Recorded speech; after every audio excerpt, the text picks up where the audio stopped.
couple days been like for you? Just as you've seen these last couple of months of work kind of come together.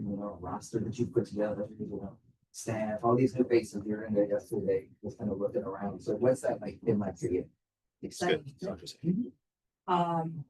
It's exactly that. It's a thrill to see some of what has just been in our mind's eye in terms of what and how we wanted to build, both from a staff perspective and as we thought about the players that we wanted to add to our returning core, players that we brought in for training camp. And there is just nothing that can stand next to the kind of energy that happens when we have the living, breathing human beings walk in the space, and it instantly changes, and it changes in ways maybe that you anticipate. Okay, we can get on the court, let's go.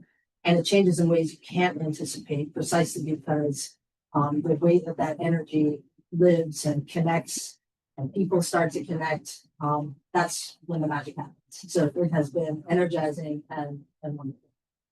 As you stood and you watched practice yesterday, what were just some of the things that kind of stood out to you, or observations that are kind of going through your head as you're looking and evaluating everybody for the first time?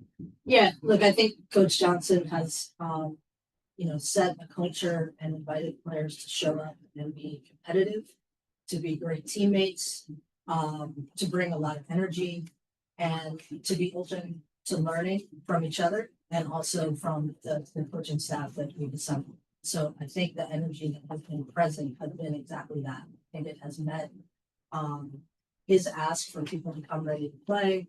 It's asked for people to come and show up as professionals.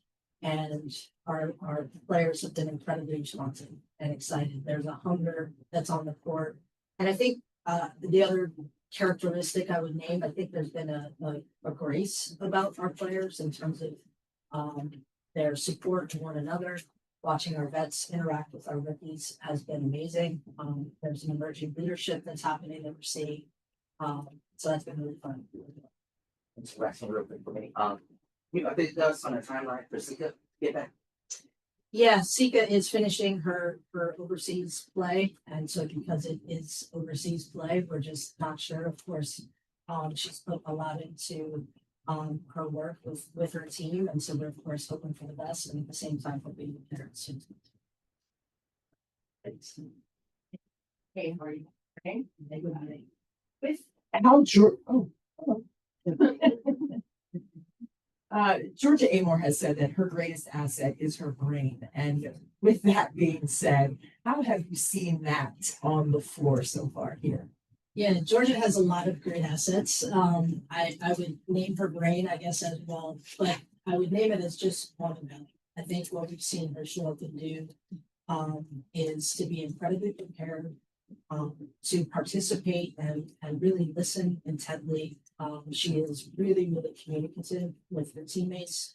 And she's also come in with a sense of humility. I think she's come in and wanted to listen to our vets, learn from their experience, try to get a sense of the other players that are on the floor with her and find her spots to be present and local, and also just find her spots to be present and to learn. And I think thus far she and all of her rookies have done a great job.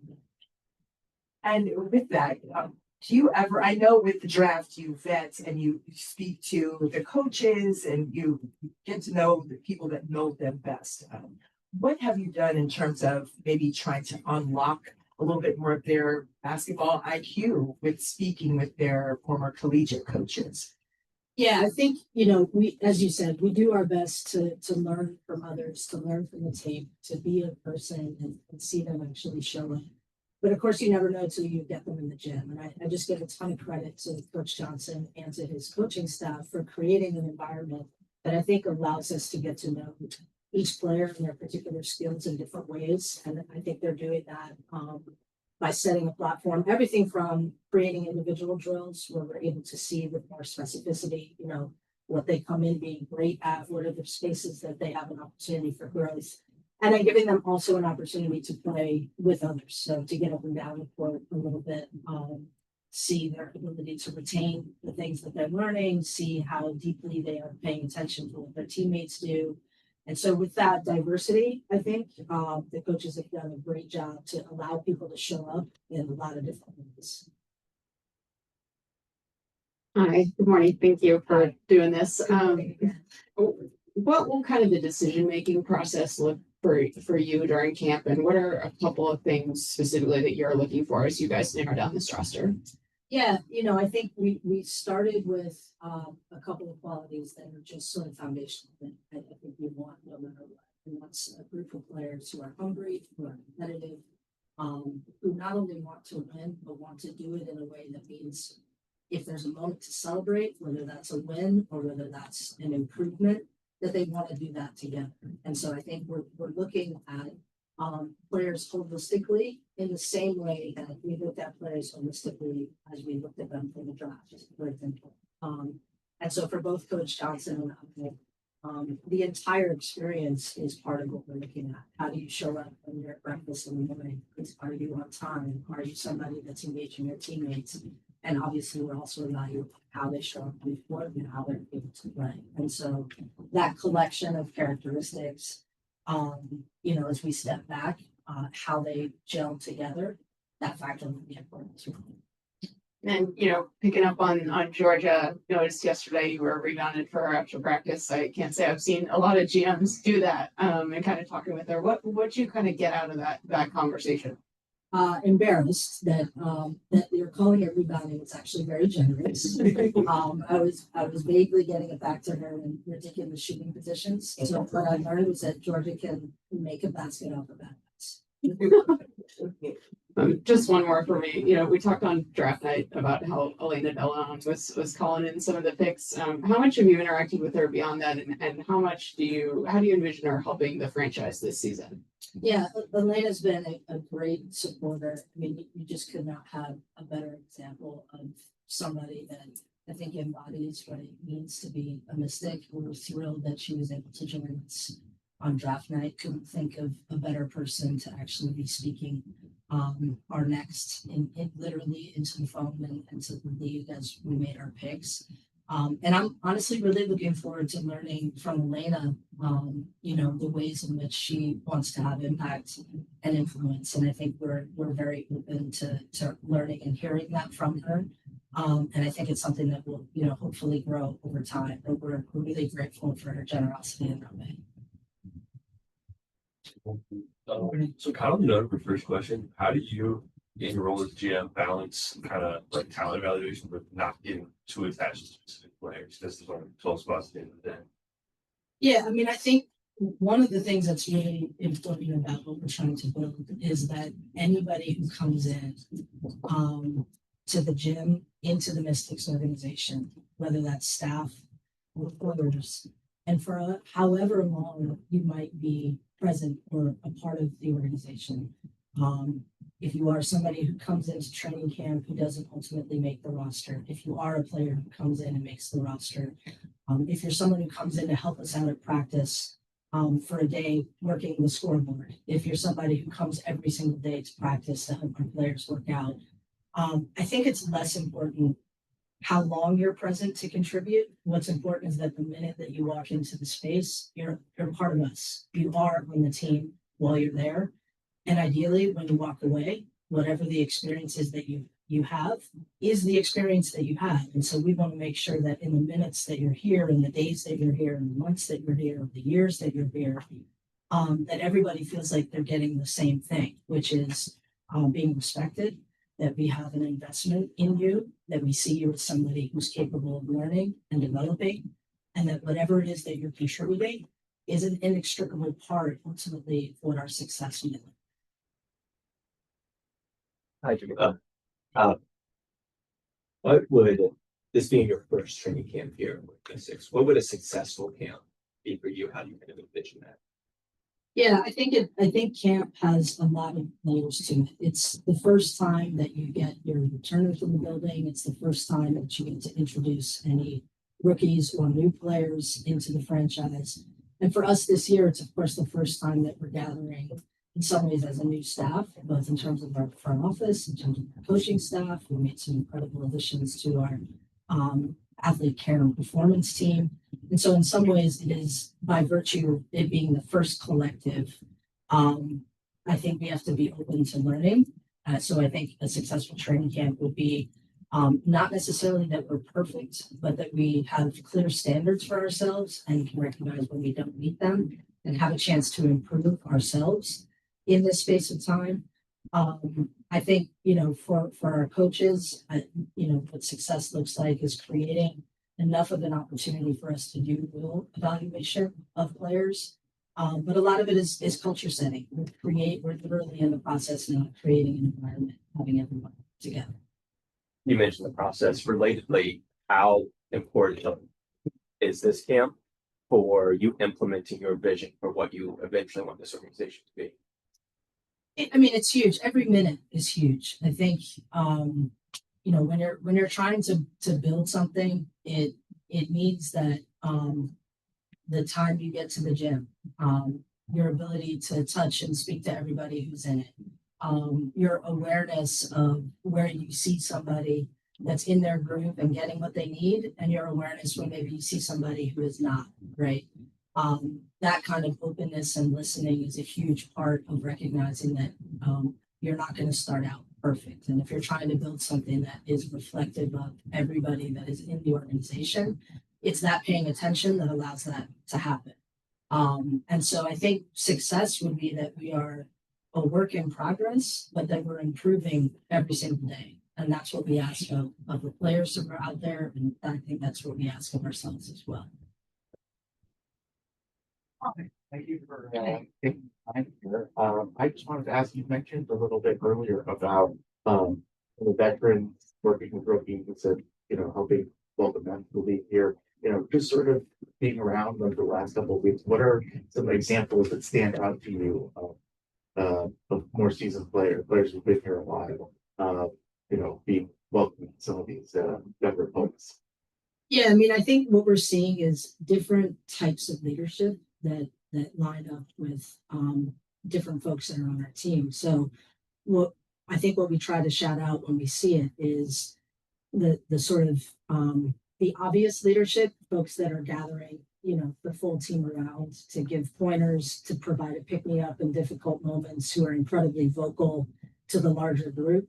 And then I think we've had examples of players who have really gone out of their way to make connectivity to another particular player in a moment, after a play, after a full practice, to provide maybe less vocal or less visible commentary or just literal support.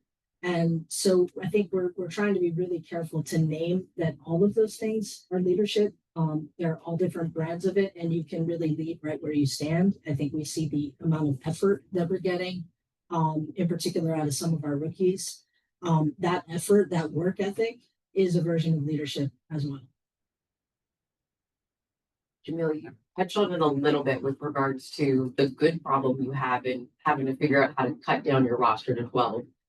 But how much joy does it give you that you are in that position, that you have vets who want to still, show that they should stay, even with the ones under contract, but then you have rookies who are trying to push the limits of giving you a reason to keep them. How much joy does that bring you, knowing that at the end of the day, it's going to be tough, but it's a good problem to have?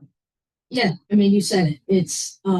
It's been really energizing and gratifying to see what you can't know will happen until it actually happens. And so watching our vets come in and be as open as they are, and energized, I think, by some of the new players and their push has been wonderful. I think it takes two, right? So if we had a group of rookies that didn't have room or weren't sort of the sponges that they are, or didn't have the respect for our returners that I think we saw them express to an individual in their introductory press conference, then there wouldn't be that much room for that exchange. And so it's both the combination of some of our vets stepping in as leaders and our rookies being open to that. And, you can try to plan for that kind of dynamic and that organic chemistry. But at the end of the day, it's not something that you can force. And so to watch it grow organically, our job is now to figure out how do we capture that, put it in a bottle, and sustain that over time.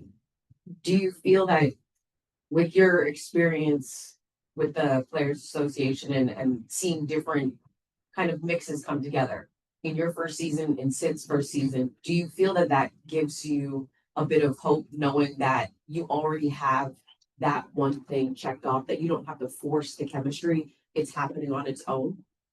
Yeah, I think with chemistry, it is, as I guess the word implies, it's tricky because it's incredibly delicate. And so when you do see it or when you do have it, one, I think you have to name it as something that you value. And make sure that folks know that they are seen and that they are valued for the contributions they're making that make them possible. But I also think we are in this moment, we're only looking forward, right? We haven't had a loss. We haven't had, to face any adversity as a group yet. That's going to happen. And I think when that happens will be one of the tests of how strong that chemistry is. And I think, the goal is probably to translate chemistry to culture, so that it becomes something that you can name and rely on, as opposed to just something that organically appears or poof could be gone. And so I think as we see it again, it's our job to help cultivate it, and remind folks of it in more difficult moments. This may be a better question for Coach, but I do want your perspective as well too. The intentionality with the roster, but how intentional did you also feel of building the coaching staff out with Coach Sid and making sure you're putting the right exemplary pieces around him to be able to thrive? Yeah, I think Coach Johnson is really, just want to give him a ton of credit for how he imagines a coaching staff can work. And it's a priority for him to build a staff that is really smart, that has autonomy, that can lead independently of him, and to create an environment that allows for that group to be incredibly collaborative. And so his ability to recognize, I think, strength in people and to give them room to show up in that strength without sort of his needing to own that or to sort of be overbearing in that sense. I think his leadership lives in the space that he gives for other people. And so our staff, as assembled, I think are folks who share that quality and that desire to be a part of something, but without a need to necessarily own something. And so I think that the group that we've got are fully bought in to those qualities. And I give all the credit to Coach Johnson for naming that as one of the important pieces for him and for creating an environment that has invited folks in to do that. Hey, Jamila, I was wondering, so we obviously have a new roster. Like, what are you looking for this roster to show this season? Obviously, losing a lot of veterans. What are you looking at the team to build on this year? Yeah, I think I want to build in all ways. I think on the court, we want to see the folks out there adopt to the style that I think Coach Johnson wants to put out there, which is to play fast, play hard, to really, I think, exhibit the skill sets that allow us to have 5 creators on the floor, folks that read the game. I don't think you're going to see a ton of rigidity in terms of, set plays, driving everything. I think he wants to get out and leave the creators room to create. And when that doesn't work, to be able to have a fallback that in some ways is led by the talents of the folks that we have. And so I think on court, we hope to build and watch our players thrive in that kind of a system, which will undoubtedly take time. And I think off the court, we want to just continue to build and emphasize some of the cultural pieces that I think I've named. We think that we have also assembled a fantastic staff to support players, both in terms of their physical health, also in terms of their mental health. I think those are priorities for us. And so we want to continue to build out that framework and make sure that players feel like when they walk in the building, they're met with an equally elite talent for their support as they are athletes. To visit Mystics basketball, like, what's your idea of that? Yeah, I hope that we hope that when you come to watch us, that you see a real dynamism and competitiveness on the court. I think we're going to be fun to watch in that way.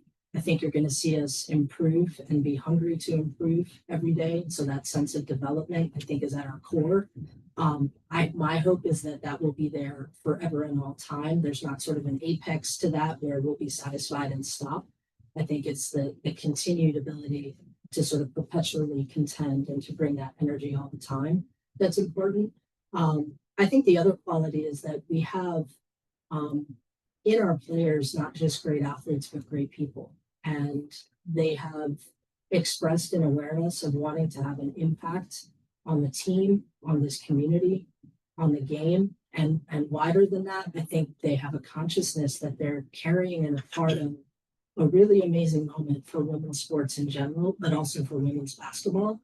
And so I think we want to caretake that. We want to be a part of building that next for our team, but also for the sport. And so we have high ambitions, and I think that we want our footprint, our handprint, our impact to be wide and to stretch as far as the personalities and the communities that our players already represent, which, you know, quite frankly, already touches the globe. Last question to Martin. Martin Z. Johnson here. I had a question about ZaayGreen. I imagine a lot of your scouting of her dealt with Alabama last year, but I wanted to know what, if any, you saw from her time at Arkansas, Pine Bluff, and also what's it like evaluating someone not going against Power 4 players and then going against Power 4 players? Yeah, no, great question. And our look at Zay was, you know, was full. So, you know, we saw that transition. And I think when you look at and in some ways, like, her transition is unique. The fact of her transitioning from team to team, system to system, school to school, conference to conference isn't, right? That's now just a part of our game.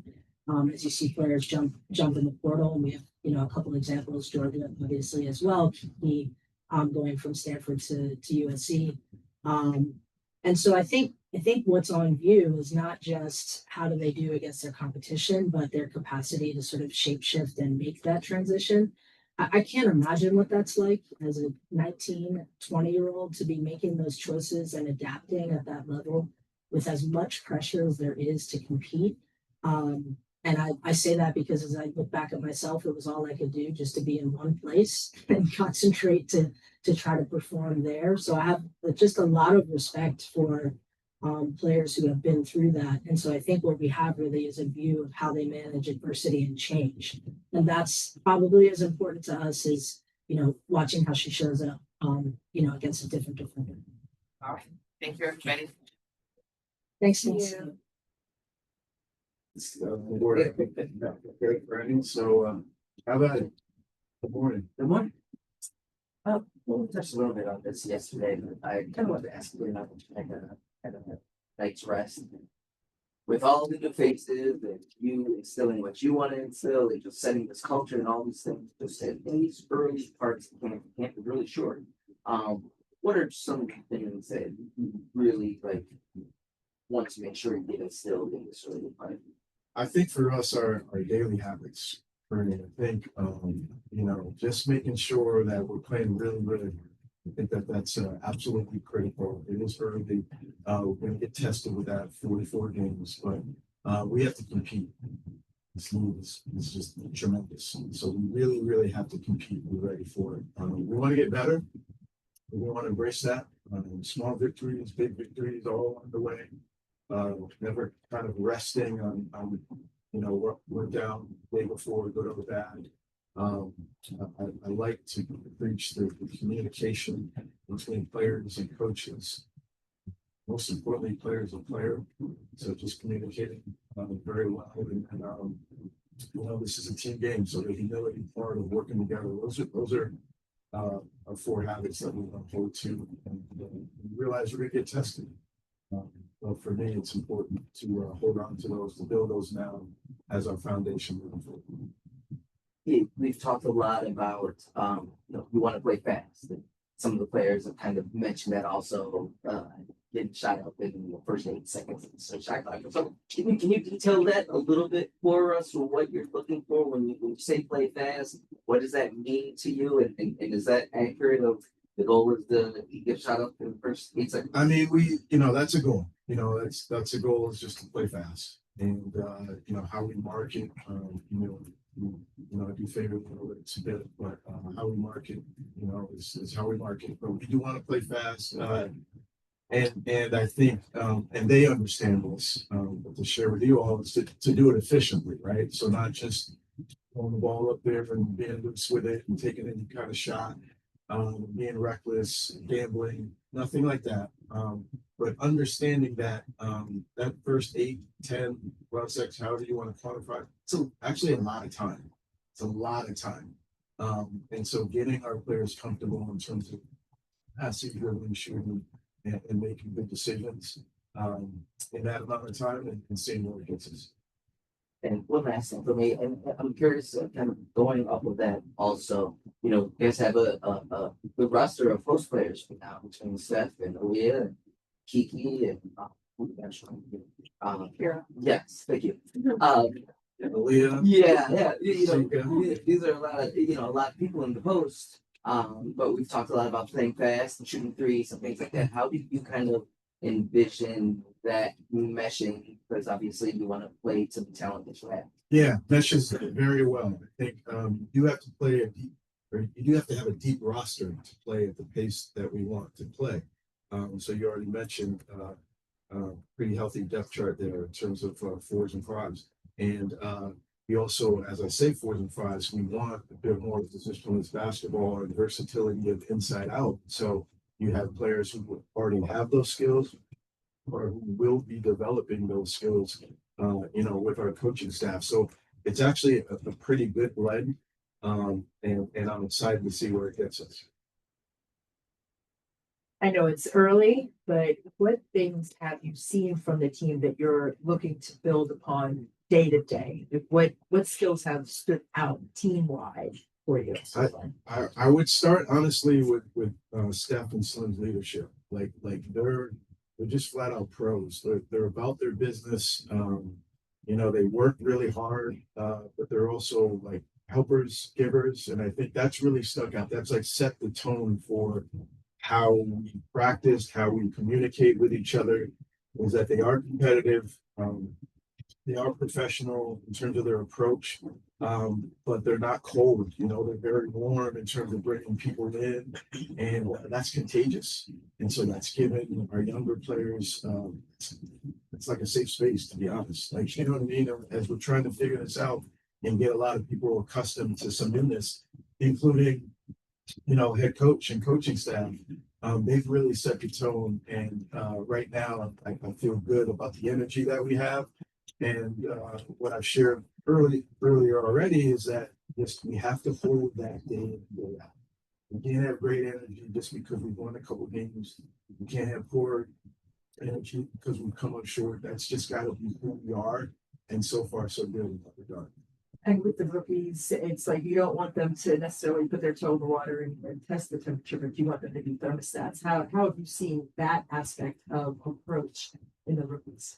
Yeah, I mean, I like right now we have a healthy balance of like confidence in their own individual skills, just honestly before they even got here, and frankly why we wanted them in this space, but then also an openness to be coached not only by our staff, but again, Slim and Steph and some of our other younger players, but have some games in them. Thinking of Kira and Emily in particular, Shug to some extent, Jade as well.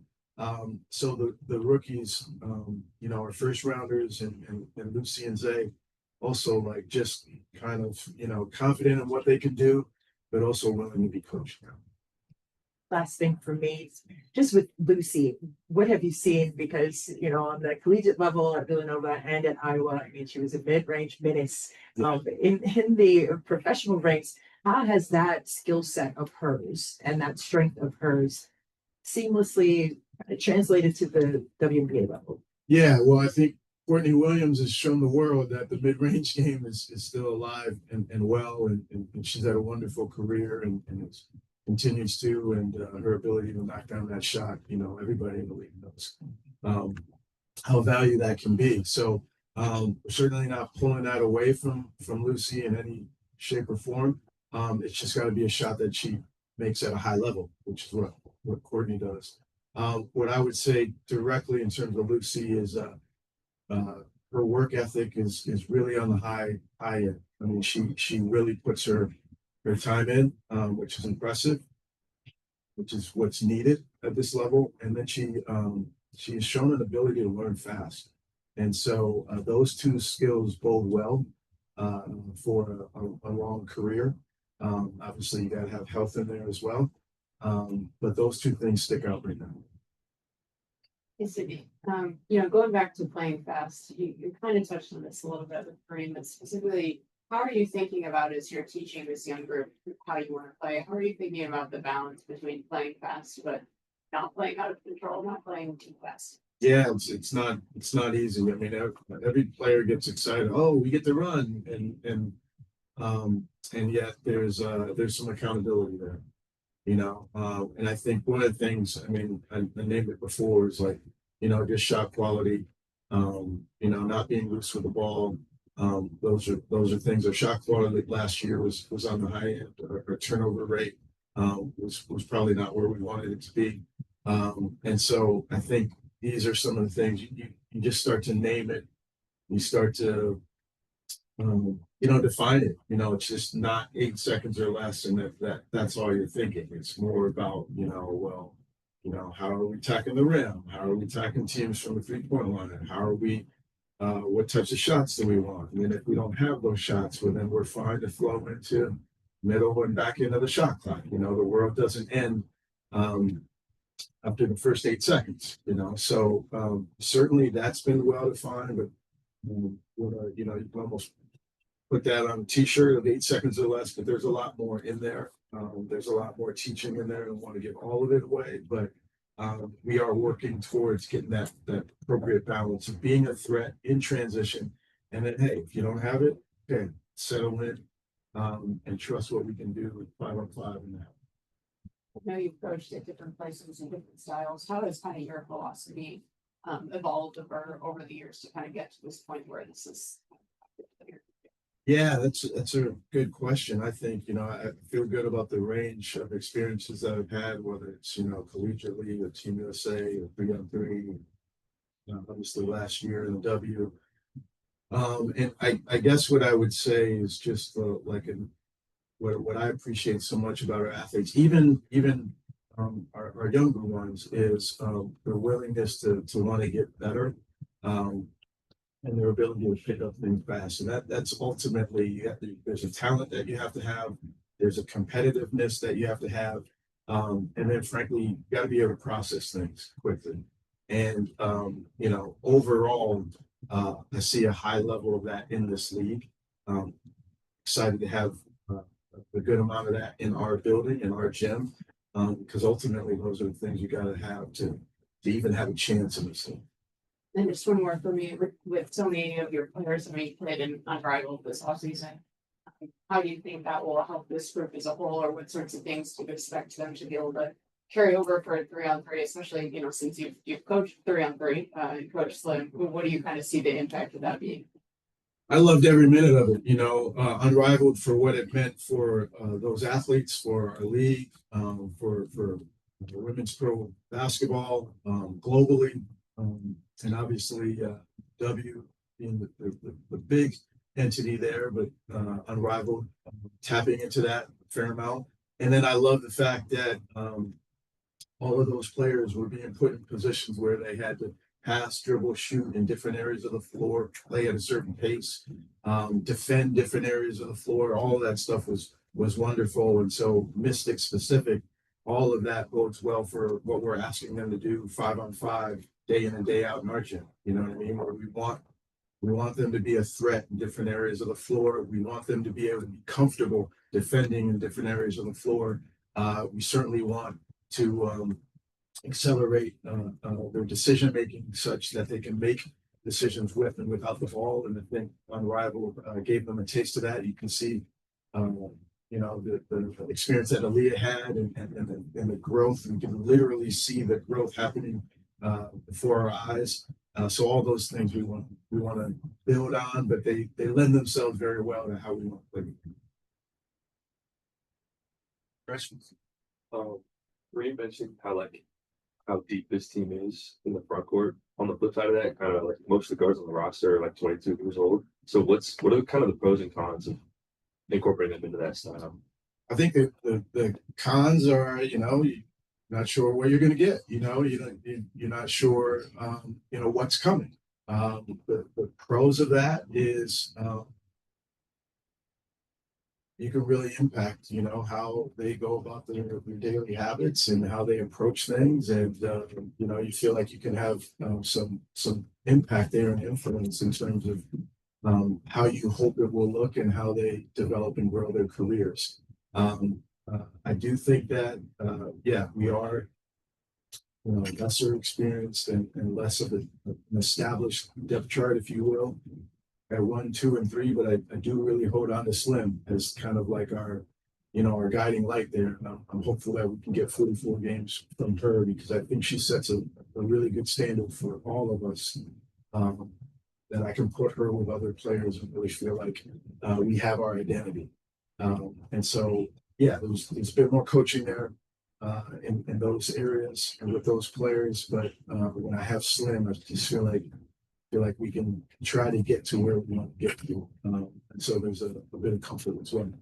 Last question. Hey, Sydney, having so many young players at your camp, we know how important it is for you to have a connection with your veterans and the leadership that you talked about with Steph and Slim.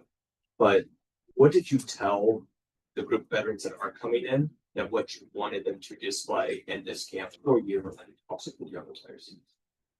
I mean, I think I shared it, you know, earlier is really, again, our daily habits, which I won't bore you and repeat those again, but I think as much as anything, you know, prior to coming in, the accountability that we need to have, that we need to be able to accountability, reliability with the pair of them. And then to want this to be a joyful endeavor. I mean, this is pro sports. I get it. The attention is at its highest. Everything has been lifted up. But it's a game. I mean, it's something that I want them, and they only have, you know, athletes, ball players only have a certain amount of years that they get to do this. So I want it to be joyful for them. I want them to have that appropriate balance of the right approach to it, and to be able to be a model for everybody else, but also like, I mean, ball out and like have fun with it and get loose, and you know what I mean? Like I mean, what are we doing? It's basketball. It's like, I mean, we're so blessed. It's crazy. So like have that balance, and be able to model that for the rest of us. Those were probably like, that was probably most of the tenor of like the pre-camp conversations, if any. And then once they've gotten here, they just kind of hit the ground running. And I just, you know, I've watched this game a decent amount. I knew what I was getting with Slim and Steph, and frankly, a lot of other teams know what we're getting out of Slim and Steph, and we're just glad we have them in this uniform. Thank you, Coach. Thank you. Thank you. Enjoy your day. Good, Henry. Good.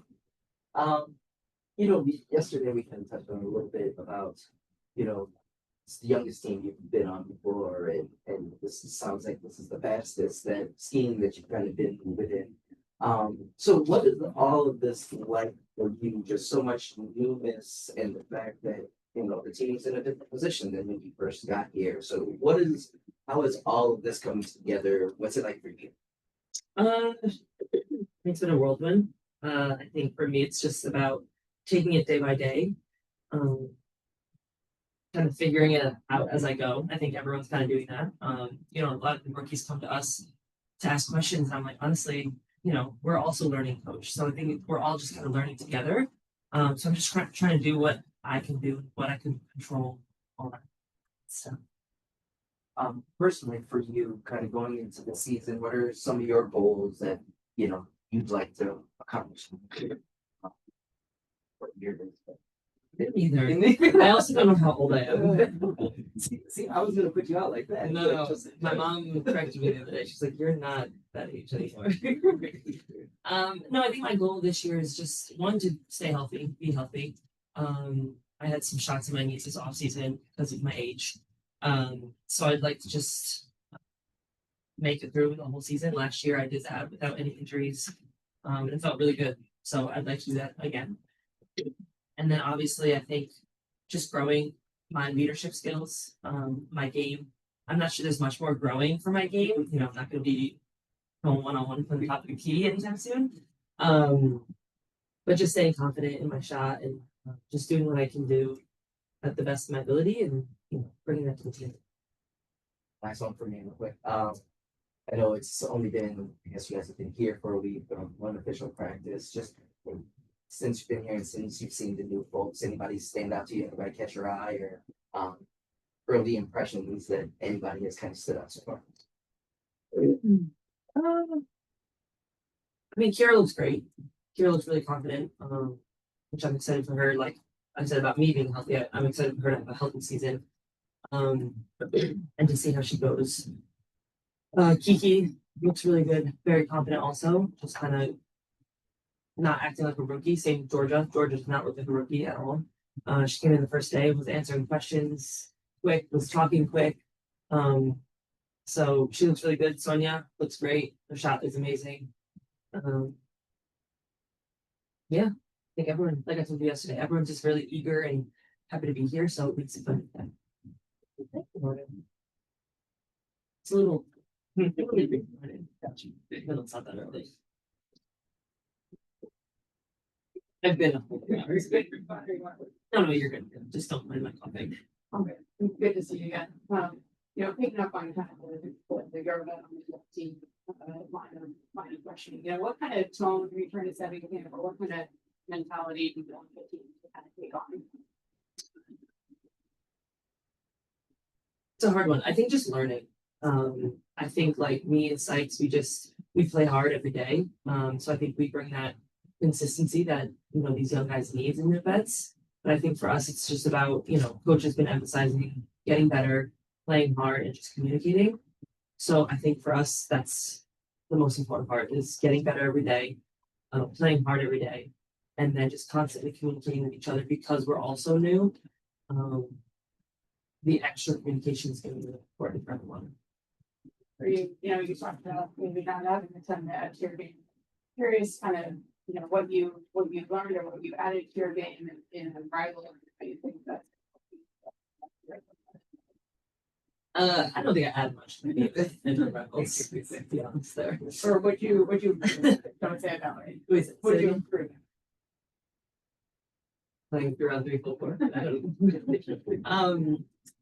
Yeah, I don't think I think for me, Unrivaled was more of an opportunity to play with different players, play a different style of basketball, even though I played throughout 3, the Olympic way.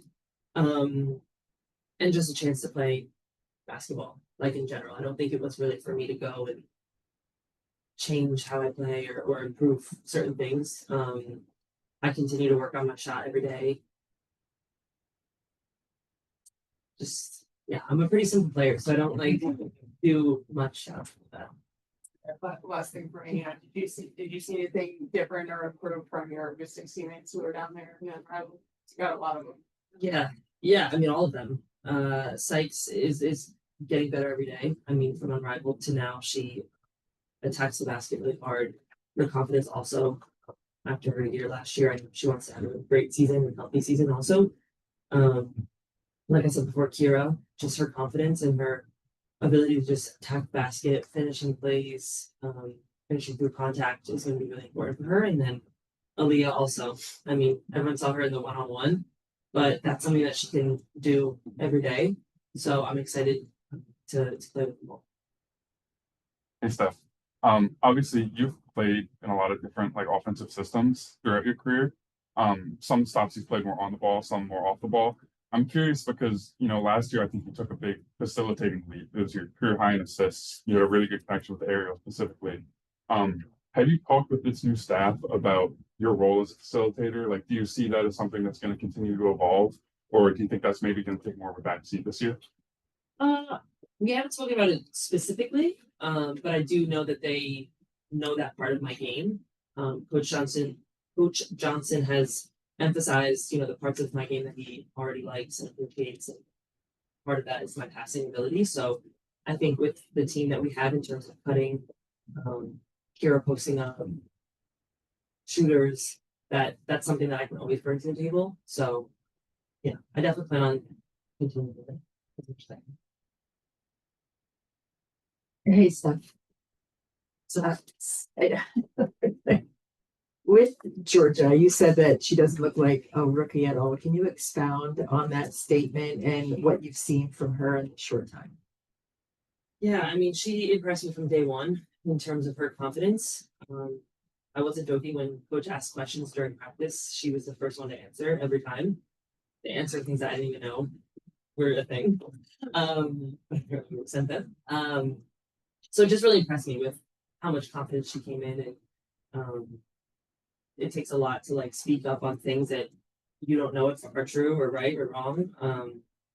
And just how fast she plays and how confident she plays on the court as well. Like just in general, she doesn't play like a rookie already, and I'm excited to see how much better she gets. And with SydneyJohnson saying that you guys want to shoot within 8 seconds of the shot clock, as an interior player who can stretch the floor, what does that feel like for you and the pace of the decisions that need to be made effectively and efficiently? I mean, for me, I think it's just like allowing it to happen and then reading off of it. Obviously not the fastest player here or in the league. So I think for me, it's just going to be letting it happen. And then maybe being the trailer or being the next decision maker. It's like, okay, 8 seconds, we don't get anything. Now what do we do? And I think that's where I can come in and really help the team a lot. It's also pushing me to run the floor more, which I appreciate in my old age. So, I just try to get down as fast as I can. Usually Kira's beating me. So, I'll hopefully come in and get some trailer threes. You have to be a quick thinker, so that's Yes. important. Yes. Hey, Steph. I was wondering, you mentioned to, Shakira being healthy this season, obviously with your ability to stretch the floor. Do you feel like her ability to come back, being healthy and along with your ability to shoot will make the offense more dynamic? Yeah, 1000%. I think there were spurts of it last season when Kira was healthy, whether she was, I specifically remember the one Minnesota game where she had a few times where she came down the court in transition and she was the one kicking it out. She's not only a scorer, but she can facilitate the ball really well and get other people open because we know people are going to collapse on her because they can't guard her one. So, my ability to knock down shots can just help her and she can help me and we can all. What have you told the rookies about preparing for their first professional season in W? Nothing in a general sense. It's more like specific little things. I think Sykes and I have been trying to, me specifically with the posts and for the guards, just like give them little tips and tricks here and there of like, when you're playing this defense, don't do this, or maybe try to do a little bit more of this because we know in the league people play it like this. Just trying to teach them little by little because it's a lot if you throw all the information at them at once. And we have so many rookies that it's hard to like just give them everything. So we're trying to give them little by little. And then once we have our first game, I think we'll have more of a kind of a team meeting and talk and really prepare them for the first game. Thank you. Hi, Steph. Thank you for taking time here. Mentioned a little bit about not just growth, like it was fairly limited what you could grow on the board. But growing off the board is a little bit boring. Just curious, especially with practices in which all of these rookies and younger players, what does that look like? What is the sort of improving and growing your ability as a team leader look like? For me, it's kind of not having an off day. I think, not that I'm a mom, but I feel like it's moms. It's you can't have an off day when you have kids. And for me, I have a lot of rookies, and I feel like every day I have to come in and I have to give my best. And even if I'm, tired or feeling down, like when I see them all and see how eager they are and excited they are to play, they keep me young. So it kind of makes me more excited to be there and continues to push me as much as I can push them. So I think for me is in that term of being a leader is just going to be consistently bringing my best every day, and showing them, what a professional player looks like. There's one more, related to that is, just seeing so many of these rookies and younger players and, having the experience of being in the league for a while. What do you think it looks like for players like them or even players going to the league these days in general to be able to carve out a game, to be able to stick in this league long term the way you are? I mean, that's a hard question to answer because everyone's different. But I think just like, no, because it's opportunity, it's talent, and it's how they are as a teammate, I think. But I think for most players, it would just be to like, at least for me, I can only speak to myself. For me, it's like doing the little things and staying really good at one or two things. But then there's other players who have expanded their game to every facet of the game, and that's helped them. So I think for me, it would just be coming in and just working hard every day and being consistent in what you bring. And I think that for me is why I've been sleepless. We'll go to Zoom. We have time for one question from Zoom. We'll go to Brad Lake. Yes. Hi, Steph. How are you? Brad Lake from WS Nation. Can you speak of the energy that the rookies are bringing into training camp, into the parents? Okay, bye.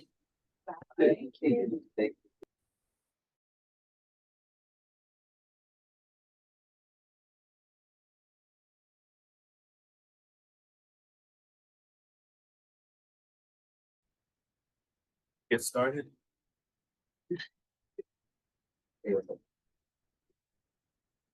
Kind of a overall, so many new faces in every spot around this field, and the organization is in a little bit different place than when we first got here and joined. Just what is it all like for you with all of the newness and just kind of adapting to all of it? I mean, it's like you said, it's new and change is inevitable. So I just happen to be in a position where I've seen a lot of it happen in 3 years here at Washington. But I will say that this has been a dope experience to be a part of. Just to start to see it all come together. Obviously, in the beginning, everybody was trying to figure out what we were doing. Pretty quiet during free agency, and then draft goes around. We get our picks, and now we're here. We kind of backtrack a little bit. And, we get Sid, we get Jamila, we get our coaching staff. And we have practice, for a week before, and we get to see how things will be, I got the privilege of being with Sid in Phoenix and working with him with USA and going to get silver medal together. So we had that chemistry together and just all that time in, just being able to say, I think it's been pretty peaceful. It's been pretty peaceful. Just to have some settlement finally setting with everything just finally starting to get going. Cindy has talked so much about how he's leaning on you and Steph as leaders to kind of steer everything. How important it is to have you for 44 games and all of that kind of stuff. You've been a leader before, but how is it different this time with partially with so much youth on the team, but also with just what he's asking from you? I think I kind of already knew that how Sid was going to be when he was potentially going to be our coach. So I kind of started to already prepare my mind for being a leader for our team. And then, people leave, people depart, people get traded, and I'm left looking around. And I'm like, oh man, I am the only one left, and I wanted this responsibility. This is something that has been on my what do they call it, a bingo card or something. But like this is just something that's been on my list for my career to be a leader of a team, be a go-to player, be somebody that the rookies can look up to, and Yeah, mentor. I never thought I'd say that word, but that's what it is, and having these rookies, they're teaching me a lot, and they keep me on my toes. um, whether it's fighting about what name they want to call me, whether it's grandma or auntie, or just even yesterday in practice, I kind of got like choked up because one of the rookies said that even when we're competing, even when things are kind of hectic in practice, they still feel like they can come and talk to me. They can come and talk to Stefan. Um, that was something that I struggled with the last 2 years here, being able to communicate when things are hitting the fan. So for her to say that, I was like, all right, did some work. But it's a credit to just Washington believing, Winger and JT3 having those talks with me about who we potentially want to bring in. What do we want this organization to look like, as it's about to change. So just to have those conversations and I guess to be of age to have those conversations now, it's pretty cool. Last point. Role that, the scheme's changing. He wants to play fast. Talked a lot about the whole 8 seconds thing. Yeah. I'm not sure if last year responsibilities was kind of we were shifted into that point position. Might look a little bit different now. So how do you what's the conversation been like? How do you envision your role fit balling or out of your hand? How is that changing this season? Yeah, we run. Watching practice back is kind of funny every day because I haven't ran to the corner like that since college. But yeah, I think it's really cool that Sid has went out and got some point guards, Sid and Jamila, but just being able to open my gate again and be off the ball, get to see the game, from a different perspective, have a little not less responsibility, but it is a different game when you're a primary ball handler. Then you got to guard the ball 94 feet. Then you got to bring the ball up 94 feet. Now you got to run the offense. Now you got to make sure everybody gets open. It's a little bit different. Now I'm off the ball. I get to see things develop, and I trust my teammates. So when the ball comes to me, I know it's either to score or to create for somebody else. But a little less responsibility, and that's okay with me. But I do know that I'm not going to be off the ball all the time. But way less than I was in the last previous years. It was fun, but it is good. And it feels good to be back off the ball a little bit more. Oh, grandma, man. Right. We're not no grandma, man. No problem. Thanks, I just wanted to ask about what your favorite part or some of the toughest parts have been of taking on this sort of role as the leader, the mentor, and the auntie on the team. I think the hard parts are what you don't see. Like the therapy session, the talks, the hard talks with, my people, having to hear like, hey, you're not easy to talk to. Hey, you don't listen. That's been for years to come. I think everything happened for a reason. Uh, the things I experienced, it only made me stronger. It made me a little bit wiser. Slowed me down in a good way to where I have to start realizing that it can't be an excuse anymore. Like, oh, this is, I'm just passionate. It's like, it's not coming across that way anymore. So I just think doing the hard work, behind closed doors, in front of my teammates, being vulnerable, being transparent with any and everybody, it has given me like a superpower to just be able to power through and be prepared, for a position like this. Once I saw it unfolding, I was okay. I was gearing up even more, knowing that like, all right, my time's coming. And it is time to go. And just quickly following up from that, but Steph mentioned in terms of being a leader, and she also referenced being a mom, like after family dynamics there. But you mentioned not taking any days off. And I'm just thinking like it's literally going to be a longer season than last. It might be a long season for other reasons too, but that the results don't match up with sort of effort you guys are putting in. Like, what do you think is sort of the main key or challenge for you in terms of being able to do that sort of thing and be a leader every day through a long season? Yeah. Every day is the key word, just being consistent and that's my biggest thing. I think when those hard days come and say I can't do something physically, I know that I can probably execute it mentally. And just being here for my teammates, even if we're on the court, just our presence, I know means something to our team. So just being a consistent leader, being a consistent presence, and just being a consistent, just good person. You know what I mean? Like every day, just being consistent. That's the biggest thing. In your exit interview last year, you talked about wanting to get your body right, wanting to literally be able to walk on 2 feet. Yes. What was that like for you in the off season, and how are you feeling now, particularly with that running gun style we're talking about? It feels great. It hasn't been a year yet, but I'm tracking the progress when it comes to my foot. But I'm in a really great space, like not just physically, like mentally, emotionally, spiritually, like everything was just clicking for me. And I think it was literally after that interview, I think I left and went straight to LA and worked out with my PT, Ruben Gonzalez, and just every day it just hit the ground running.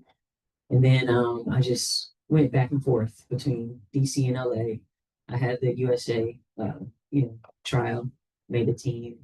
Body was still trying to get back to it, and then we had Unrivaled, and in Unrivaled, the care was supreme, just as it is here. But just to have that in off season, be able to get my body right.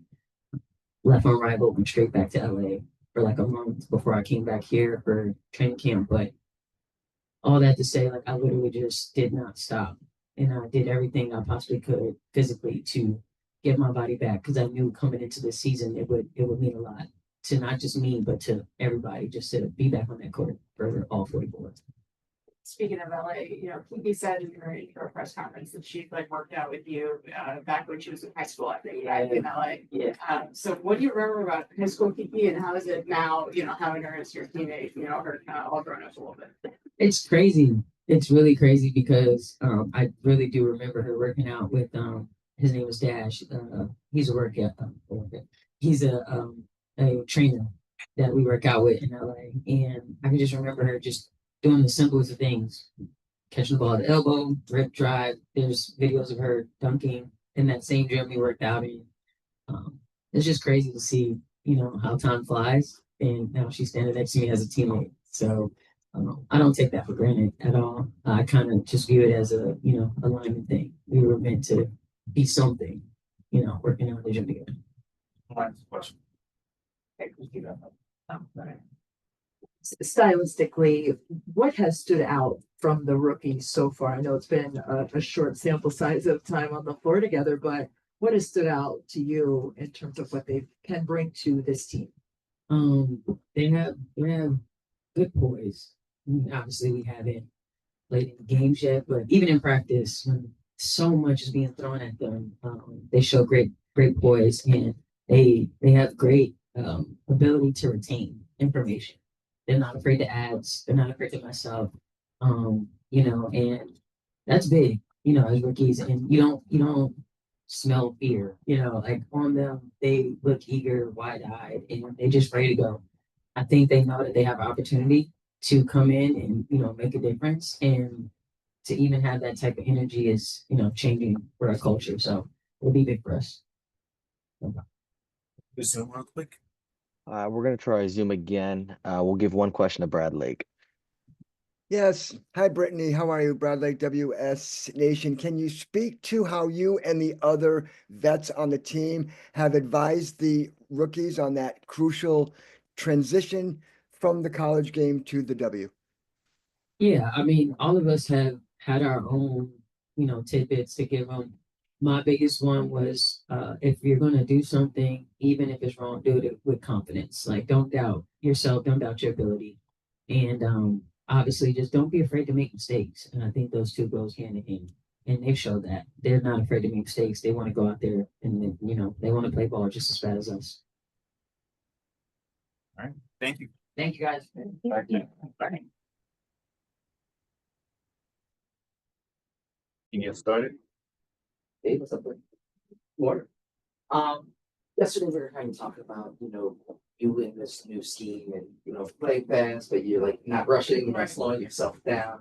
and that you haven't really been able to, show all your stuff for the last couple of years. So that's kind of what I wanted to ask. What are you excited to kind of show on the floor and what kind of developments and things that have you been working on that you're excited to show on this year? I just want to be aggressive. I feel like that's something that has been given to me, as an opportunity to be aggressive on offense, be efficient, but also be a playmaker. So getting my teammates involved and, basically just uplifting them by allowing myself to be a scorer, but, not focusing on just one-on-one or, and soon it could be a lot of people in the paint, sagging. So, a lot of people might think I'm just trying to focus on my offense, and that is something that I would love to show. But, Coach Sydney has been helping me to realize that, allowing my teammates to get easy shots and, just getting them involved is going to open a lot more stuff up for me. So that's something I always wanted to show as part of my game as well. So that I would say that's the main focus for me. Kara, in your exit interview last season, you talked about wanting to get your body right. So you didn't have to go through all that you went through last season again. What was kind of that process like? How are you feeling now? Both physically and mentally about your health? I feel great.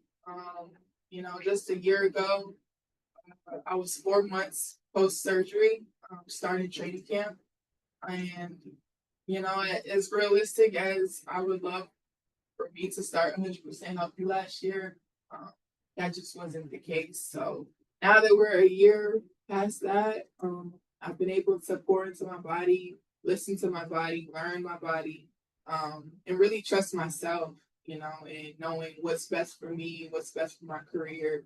And now I feel the best shape I've been in. I think even since joining the league, I feel stronger.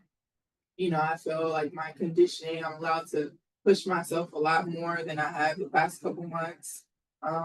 And really just, my health in general, mentally and physically I feel like where it needs to be. It's been a while, but I've had plenty of resources, plenty of people in my corner to keep me pushing. And now that we're finally here, it's just really up to God to allow me to have a full healthy season. Shakira, with the puzzle pieces that are around you, how has that felt for you stylistically, and where do you feel you've been able to fit in with everyone else around you?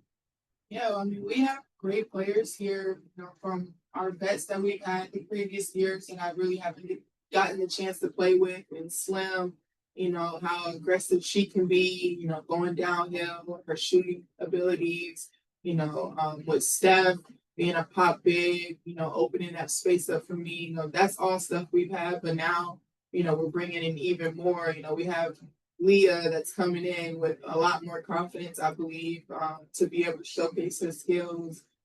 We have rookies that are coming in. Jade, she was the youngest player last year, and now, she's our PG. She's our almost vet. I can't call her a vet, but, she's taking control of being that spokesperson, being that leader vocally on the court for us, and that's huge. And like I said, we have rookies coming in Sonia, she's a damn good shooter. We have so many practices where coaches like that's Sony's first miss, like God damn girl, save some for the league. But we have Georgia coming in. We have super confidence in her. I think she's going to be great, just staying true to herself and keep pushing through. It's going to be some rookie lumps, but, I think she's going to be great. Keep coming in. She is a monster. She is super strong. Super excited to be, working with her. And the list just keeps going on. We got Shug, just being a vet and a guard. So I'm excited. I just want to be healthy. I want to get out there with them and show them what Shakira competing looks like, So I'm excited. Kira, good to see you. Good to see you. It seems like you're trying to turn this page on the health issues that you've had to deal with in the past. what do you want this year to be like for you, knowing where you are in your career, what's upcoming next off season, and kind of how that all meshes together with a new regime and Coach Johnson wanting us to do this year? I just, truly want to be great. Being healthy is, my main priority, and I've been healthy. I've shown it playing through Unrivaled. But for me, a lot of people might think I'm delusional. Like, a lot of people are like, yo, this girl thinks she's somebody she's not. I mean, I've heard that from coaches. I've heard that from fans. And for me, I just keep looking forward. I know exactly where I'm going to get to. I know that I work hard as hell to keep, pushing my name out there. And all I've been waiting for is an opportunity. And, my health had taken it away from me. Certain systems had taken it away from me. And now I truly feel like God is blessing me with the greatest opportunity that, the only person that will stop me is me. So I feel the organization has my back. Coach Sydney and the coaches he's brought in has poured nothing but confidence into me. I mean, we're just talking one-on-one. I just get so excited. I'm glad we're just texting because, like, I would look like crazy if they see me in person. Like, I'm just cheesing. I'm super hyped, and I'm just waiting to show the world what I know I can do and what people who've seen me work know what I'm capable of doing. So, it's not going to be all glitz and glamour. I'm probably going to look terrible some games, have bad days. But I know in the end, when I get to that final picture, it's going to be all worth it. And my name is going to be in a lot of stuff. So. Hi, Shakira. Just wanted to follow up, because you mentioned Unrivaled, and I was just curious, now that you're actually able to be here with Mystics and practicing, like, how much have you seen some of what you were able to do in playing in Unrivaled translate, back into the W to this team? Yeah. I feel like for Unrivaled, I've spoken on it a couple times now, but my biggest takeaway and my lesson being there was just the leadership I was able to adapt to with Skylar Diggins. Like playing style wise, for me personally, it wasn't the greatest.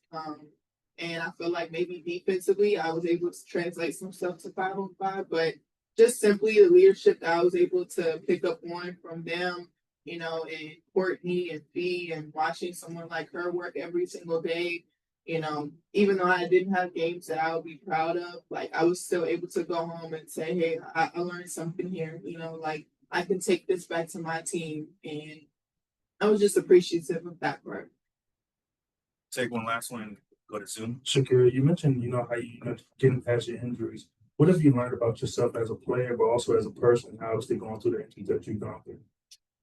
Yeah, it's been tough because basketball has always been my outlet. Growing up, it was just something that was like an escape for me, and having that taken away was, it was very hard on my mental. So for me, I had to really take away me wanting to be healthy, me wanting to get back on the court, and I had to really just take a step back and figure out like who is Shakira outside of basketball.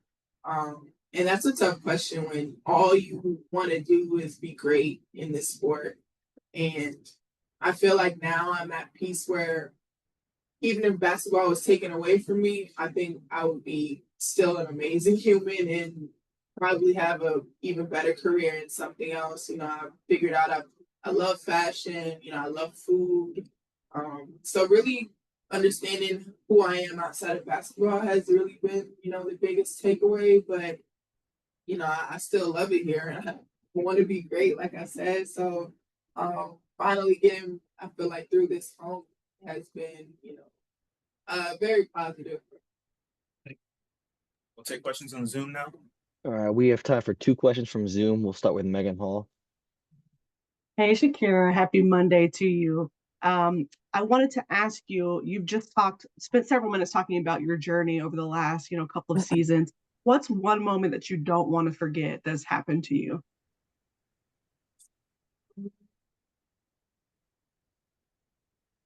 Say losing in the playoffs. Like being 0-4 for me, it's not a great taste that was left in my mouth. And, for me, I was just disappointed in just personally my play and, just not being myself. I felt like throughout this injury and being on the court, sometimes 70%, being out there and not feeling like myself.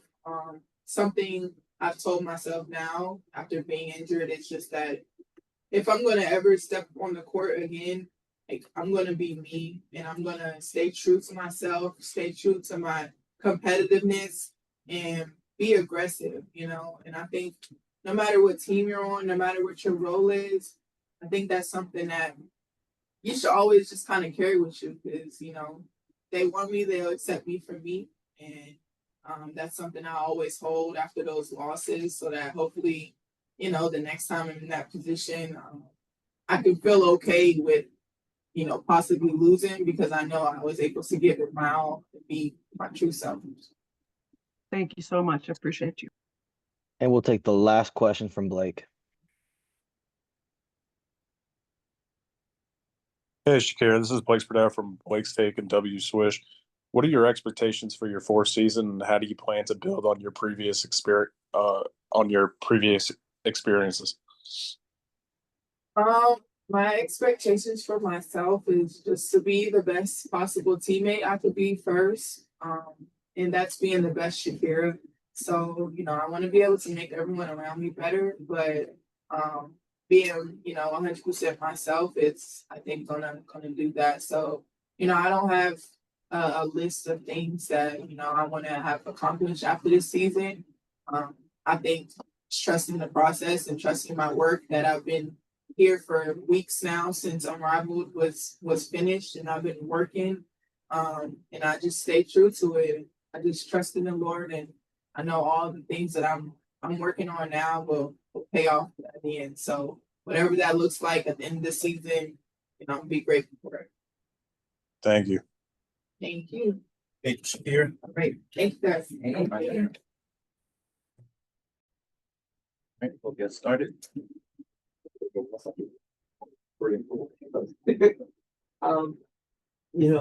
Just what is this first week, these first couple of days been like for you as you try to get, learn teammates, learn the coaches, trying to, do what you do on the floor, learn the scheme, just like what has it all been like for you in this early going?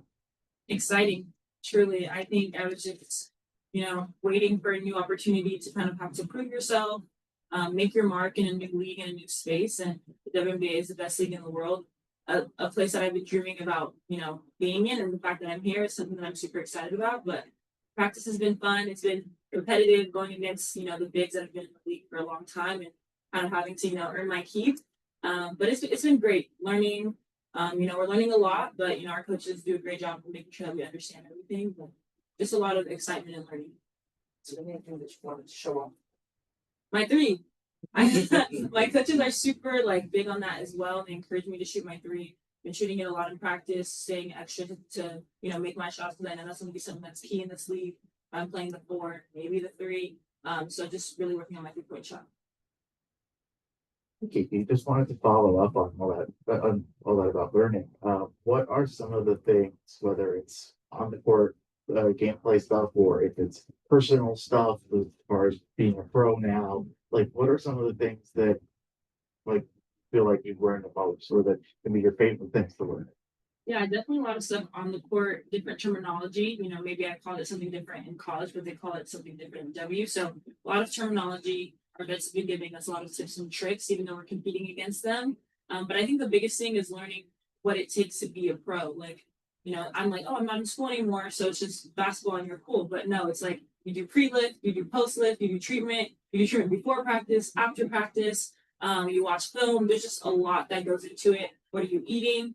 So I've really just been kind of observing everybody, kind of seeing what they do to kind of come up with what I see myself doing as a pro. But I just learned that it takes a lot to be a pro. The way that they show up in practice, they don't take any plays off. Almost every shot they shoot goes in. So just that level of detail is something that I've been taking away from.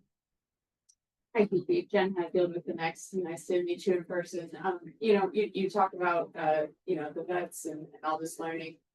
Who's someone that you feel like you've particularly been able to pick their brain or gotten some good advice from, and kind of what was that advice that you've gotten from them?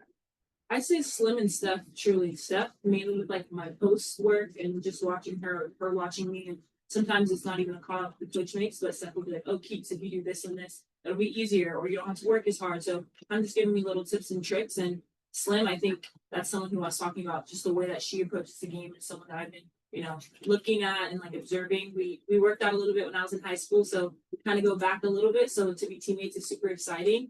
But I think those two, they've been great. Honestly, all like even Aaliyah, Shakira, Emily, like they've all been great at just giving me a lot of advice. But I would say Shakira, I would say Steph and Slim have lived. Kiki, hi. With playing at Stanford with Tara Vanderveer and then at USC with Lindsay Gottlieb, what kind of advice have they given you to extend your career now on the professional level? Definitely. Coach Gottlieb sent me a text before training camp and was just like, you have everything inside of you to go out there and make your mark. It's just about me believing it, and not being afraid to make mistakes. And, with Tara, it's just like, you don't ever want to be comfortable. So I think even, I've accomplished a lot in college, but everybody here has accomplished a lot in college. So I'm kind of playing with people who are my peers, but also people that are better than me. So for me, it's just, not being complacent, not being that I've arrived just because I've been drafted, but kind of really working hard. And I think that's the part that I'm most excited for. Last year I was a senior and you kind of feel like, oh, I've made it. I know what I'm doing. But to be at the bottom again, be a rookie, I feel like it's so exciting. There'll be a lot of, challenges that come my way, but I feel like that's how you grow the most is by going through adversity, go through challenges. So I'm really excited for this first year at W. Kiki, you mentioned how excited you were for Coach Johnson, this offense that he's trying to instill. And you guys, now that you've had a couple of practices under your belt and you're seeing it kind of come together, what are your thoughts now on it and how it fits your game? I love it. It's fast. I feel like I'm a fast player and we want to score the ball fast. And he's also really big on defense. So I've been trying to mix it up. I'm guarding post players sometimes. And then I'm also like, when we guard a guard, I'm kind of just showing that I can be versatile in defense. But it's been great. There's a lot of freedom in the offense, but then also there's some certain key things that we want to get to. So it's only been like week one, but I'm really excited to see, where all this goes. Kiki. So I also grew up in LA before moving to DC, and I feel like people don't really understand how stark of a transition that is. How have you been adjusting? Honestly, I love it. I didn't ever imagine I'd be an East Coast girl, but I'm loving DC so far. I've only been here for a week. The people have been great since I landed in the airport. People already knew who I was, and they were like, "Congrats on the mystic." So just to feel the love, and I've gone to a lot of rookie events this past week, and we've got so much love and support. So it honestly is feeling like home, the second home for me. So I'm super excited to learn more about what DC is all about. The biggest thing I've been doing here is just going on TikTok and finding good places to eat. So I'm excited to see more DMV eats. Hey, Kiki. I know you've touched on it a couple of times, but how much do you also lean on, your previous coaches, but your family and your culture for putting you in this position and the grounding that you have to be able to take all of this in and appreciate it, and to your point, be excited about being back at the bottom? I definitely give it to my parents. I think my parents have been my rock in everything, ups and downs. They've truly kept me grounded, kept me humble. And I think in my culture, I always say this, so I don't know if I've said to you guys, but there's a saying, "My job no carry last." And that's just the idea that in everything that you do, you want to strive for excellence, you want to strive to be the best. So I feel like, yes, I might be at the bottom, but I'm going to work my tail off because I want to be the best. I want an opportunity on that floor. I want to make an impact any single time, my coach puts me on the court. So there's really no nerves. Surprisingly, I thought I would be very nervous, but there's no nerves. It's just a lot of excitement. I feel kind of like a freshman again. Like you're so excited for what this journey could be. To play against some of the players that you look up to, play with some of the players that you look up to. So I'm just super excited, and I would say my parents have, raised me to be like this. All right, we'll go to Zoom now. We'll take 2 questions from Zoom. Brad Lake. Yes, hi Kiki, how are you? Brad Lake, WS Nation. You've already spoken about your adaptability and how you grow as a player. Can you speak to Coach Johnson and his staff, how they've embraced you as a player that you are, and speak to what it feels to know that they're so invested in your success? I would say Coach Johnson and the whole staff, they truly care about all of us as as people, before players, everybody from drafted to undrafted. And we've all had coaching meetings, and I thought I was going to talk about basketball, and all we talked about was, what does Kiki like to do? I told them that I love matcha, and now they're like, oh, we have a matcha spot here, we have a matcha spot there. So I feel like, coming in, like, it can be very intimidating at times, but to know that your coaches, they want to get to know who you are as a person is something that's super important. And I feel like that's the biggest thing is like he wants that open and honest communication. He wants that back and forth dialogue of like, what are we seeing on the court? What is he seeing? But then even off the court, he wants to know, how's your day? What's family like? What are your favorite things to do? So kind of having that, personal relationship is something that I've noticed, and just, my short time here, and something that I really appreciate. I thank you. And last question to Megan Hall. Hey Kiki, this is Megan Hall with USA Today. Hope you're doing well on this Monday. Wanted to let you know I recently talked to Cam Brink, and she was super excited to not only see you get drafted, but she told me that she thought you were going to be the best dressed during WNBA draft night, and in my opinion, you weren't. So I gotta ask, are there plans to, do these tunnel outfits? Because I know that the girls are going to be talking about it. So I just wanted to ask you, like, any thoughts on those future WNBA tunnel fits? First of all, shout out Cam. I love her down, and she texted me after draft. So definitely a lot of love, and I'm excited to, see her in the W. We're gonna be, competitors, not teammates anymore.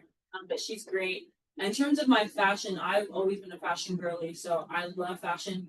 I'll definitely be partaking in tunnel fits. I think it's gonna be a little bit later because I'm like, let me get basketball is the main thing right now. So as we have preseason, I'm kind of just focused on that. And then as we get into a rhythm, I'll definitely be, stepping out with my outfits. Appreciate you. Thank you, Kiki. Thank you. Thank you, guys. Thank you. Aaliyah, going into year two, what have you done this offseason to obviously improve your game and obviously have a better year in W? Some people saw a little showcase down in Miami this off season, but outside on Rival, I think this is my first off season where I didn't have national team commitment, so I could just be in the gym. I pretty much stayed in DC and worked on my game every day. So dedicated a couple of weeks to that. Then I obviously got the great opportunity to play out on Rival. First time playing 3-on-3 basketball. Also had a little one-on-one element to it. So just getting reps of continuing to play against athletes that I play in the W really helped my game. But I think the most important thing that I was able to work on is just, the fundamentals, ball handling, my footwork, my versatility, finishing down low, obviously stretching out to the 3. Hey, I want to ask, just kind of building off that about your growth as a driver. I mean, that's something you showed a lot in Bible. Obviously, spacing in 3-on-3 is really different than 5-on-5. But is that something you want to do more of this year, especially when you guys have so many post players? Absolutely. I think that I'm trying to expand my game to be more of a 3-level scorer. Yes, driving is a big aspect of my game, but I don't want to be just downhill all the time. Realistically, basketball is not straight line to the rim. So, working on my IQ, my decision making, and secondary defense, all those type of elements, I think I was able to rep that out at Unrivaled. As you said, 3-on-3, a lot more spacing, a lot more ISO ball. But it's not going to be easy. So those reps 3-on-3 really helped. I feel like we'll transition over to 5-on-5. Thank you. What is all of this like for you, just the newness, the scheme, the coaches and teammates, all of that kind of stuff. So as you kind of like worked on your own game, how have you kind of envisioned it, and how is it going blending in to, changes that were different from last year and just a few goals that you had? I think this whole change, not only within our organization, but just across the league has been so new to me. Obviously, I came from a program, UConn, where I spent all 4 years there. Same coaching staff, pretty much.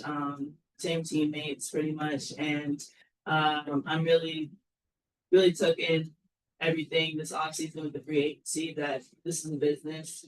It's a job, and the league is growing ultimately. So, with all that being said, I try to stay consistent in my routine of just getting better, being in the gym, and not letting the outside noise affect that. I think that's something that I could bring to the team this year. It's a new chapter, a new environment here in DC for us. So, especially for the young guys, it's kind of weird that I'm not the rookie anymore. But especially for the young guys, just letting them know that if you just create good habits and keep a good routine, anything else, anything on the outside that changes shouldn't affect you or derail what you have envisioned for yourself. So I think it's again different. Aaliyah, assess the impact of what you learned as a rookie, and what elements are you looking to carry forward from what you learned last year here in the WNBA? I think some aspects that I learned as a rookie last season was just to be steady, be a solid player, just go in and do your work. And over time, what you put in will show and come to effect. So I think last season I was just doing the little things, something that's even it's coming in early, make sure you're on time, just trying my best to continue being a pro at everything that I do on the court, off the court, because going to my second season now, those are things I don't really have to worry about. They're kind of like second nature. I just got to worry about different tendencies, offensively, different defensively, my strengths, weaknesses. So I think that's something I could bring to this season, bring it to this group, especially a young group that we have. I think growth is like the motto and the word for the summer for us. But as I said, just creating those good habits and hopefully they carry over to the season. Hey, Leah, good to see you. And, going back to Unrivaled for a second with not only you, but Slim, Bureau, Steph, all playing down there. What have you seen from those guys so far in camp, and how beneficial do you feel like the Unrivaled experience is going to be for the team overall this summer? Yeah, so far from Kira, Steph, I think that all three of them got better. And even in Unrivaled being in that environment, I know we were on the same team, but playing against them and just seeing them from day to day, I can see that we all got better and we grew in something. Going into training camp now, I think that Steph and Slim have really taken the leadership role of the team of just helping us try to create an identity for a team. As we are new, we're young, so I think they are leaders and they are great representation of what it is to be a vet and what our team needs. And then also, I think Kira, she's been someone that I've been following even before I came to Mystic. So just to have her, she's closer to me in age than the other two. But just to have her to lean on, I think that she's making some great steps and she's also healthy too. So I think it's going to be a great season for her. Take two more. And so my buddy Tremaine Dalton, who I think you know, had high praise for your one-on-one game. We still need to run the one. So how are you planning on incorporating kind of your skill set from that you showed off in the one-on-one tournament? How are you planning on incorporating that in your game this season?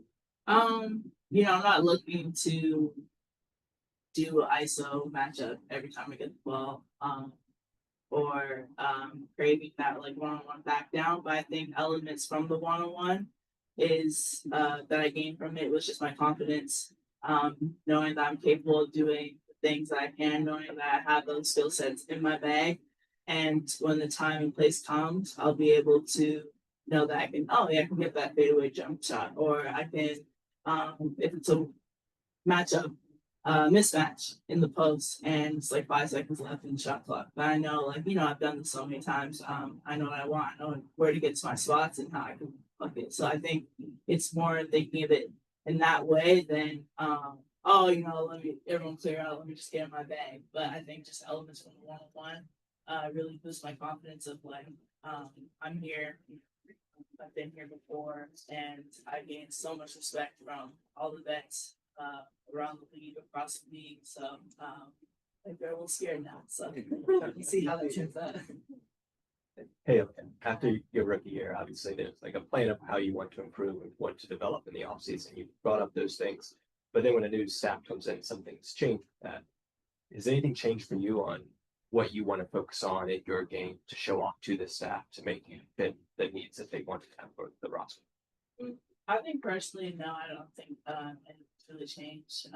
One of the things that's so great about this new staff that came in was they understand they're all pros, and I feel like they adjust to us as much as we're adjusting to them, and it's very cohesive relationship. So I think that obviously they have X's and O's that they want to check off, but they understand as players, we have personal goals, we have team goals, and I think that they really came in with open arms of like, let's do this together.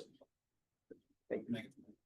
Aaliyah, when you were in Jamaica, what were you able to take away from learning and seeing how track and field athletes prepare for their matches so that you can maybe take something from them to assist you in how you're going to grow on the court? Oh my gosh, I'm glad that you brought that up. First of all, shout out to Jamaica. I love Jamaica. My roots, both my parents are Jamaican. I think one thing that I got from watching Boys and Girls Champs, which is like a high school track and field meet down there, was just the dedication, determination that it takes. Basketball is obviously a team sport. Track and field is just you against the clock. And I think the youngest, some of those kids were like 9 years old, and they went out there in I want to say 22,000 packed arena and did their thing. And I think that it really just grounded me because I've been there. I did track and field when I was younger, track and field and basketball were those two sports. And it's not easy, but it just kind of humbles you that, you know, as athletes, we go through so much. And where you come from and then where I am now in the pros, it's like, it's just so refreshing to see that down there, especially in a country like Jamaica, who they're so prideful. It was just great to be in that environment. We'll go to Zoom now. All right, we'll take two from Zoom. We'll start with Chelsea. Hi, Leah. Chelsea here from SB Nation. Just wondering, you're going into your second year in the WNBA now. You also, like you mentioned, have national team, stints every kind of couple of years or months. I'm curious how you intentionally build those relationships and culture with a team when, for example, like in the WNBA, you have like a 6-month off season, or in your national team when you don't see each other maybe for like a year or 6 months. What do you do to intentionally build that relationship with your teammates so that when you come back, it's kind of like a seamless transition? Yeah, some of the things that we do as the organization to keep that connection going throughout the year is when we have a group chat. So all the Canadians linked up, and we always check in. I think we have like Would You Rather Wednesday, so it's jumping up in there all the time. We're always communicating with each other, but within the W, I think we have about 5 Canadians are part of the team, women's national team. So that's always refreshing as well, just seeing them whenever we play against each other, we travel.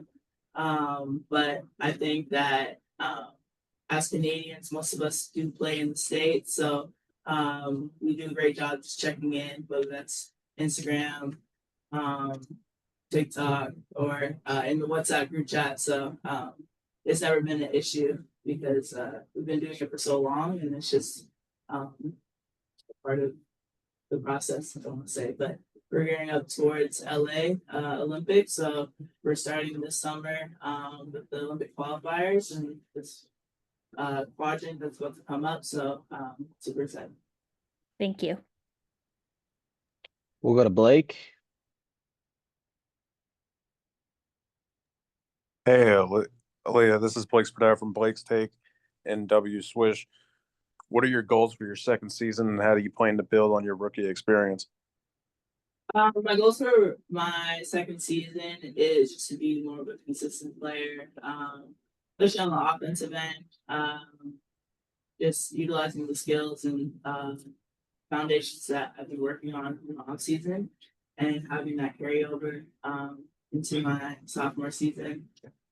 Really just trying to grow in all areas. Things I could take away from my rookie season is, I guess, some of my rookie mistakes, like little turnovers or the bad decisions when secondary defense comes over, or like the petty foul. So just little nuances like that.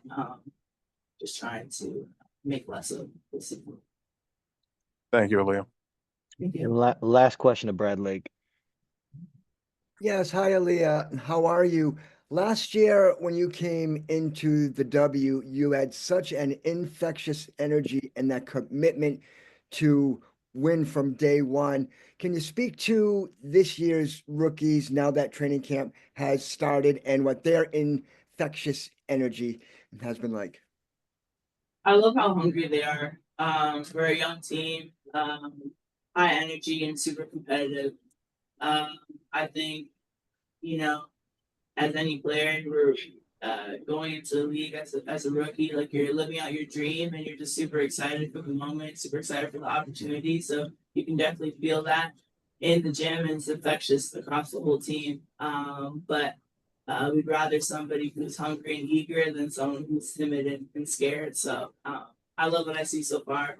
Some of them are like the same age as me, some of them are older than me, so that's still a bit weird to me. But as much as experience and insight I can get to them, I've been trying to throughout this training camp process, because once you start the season, it goes by so quick and you don't have time to really sit down and think. So, but so far I like what I see.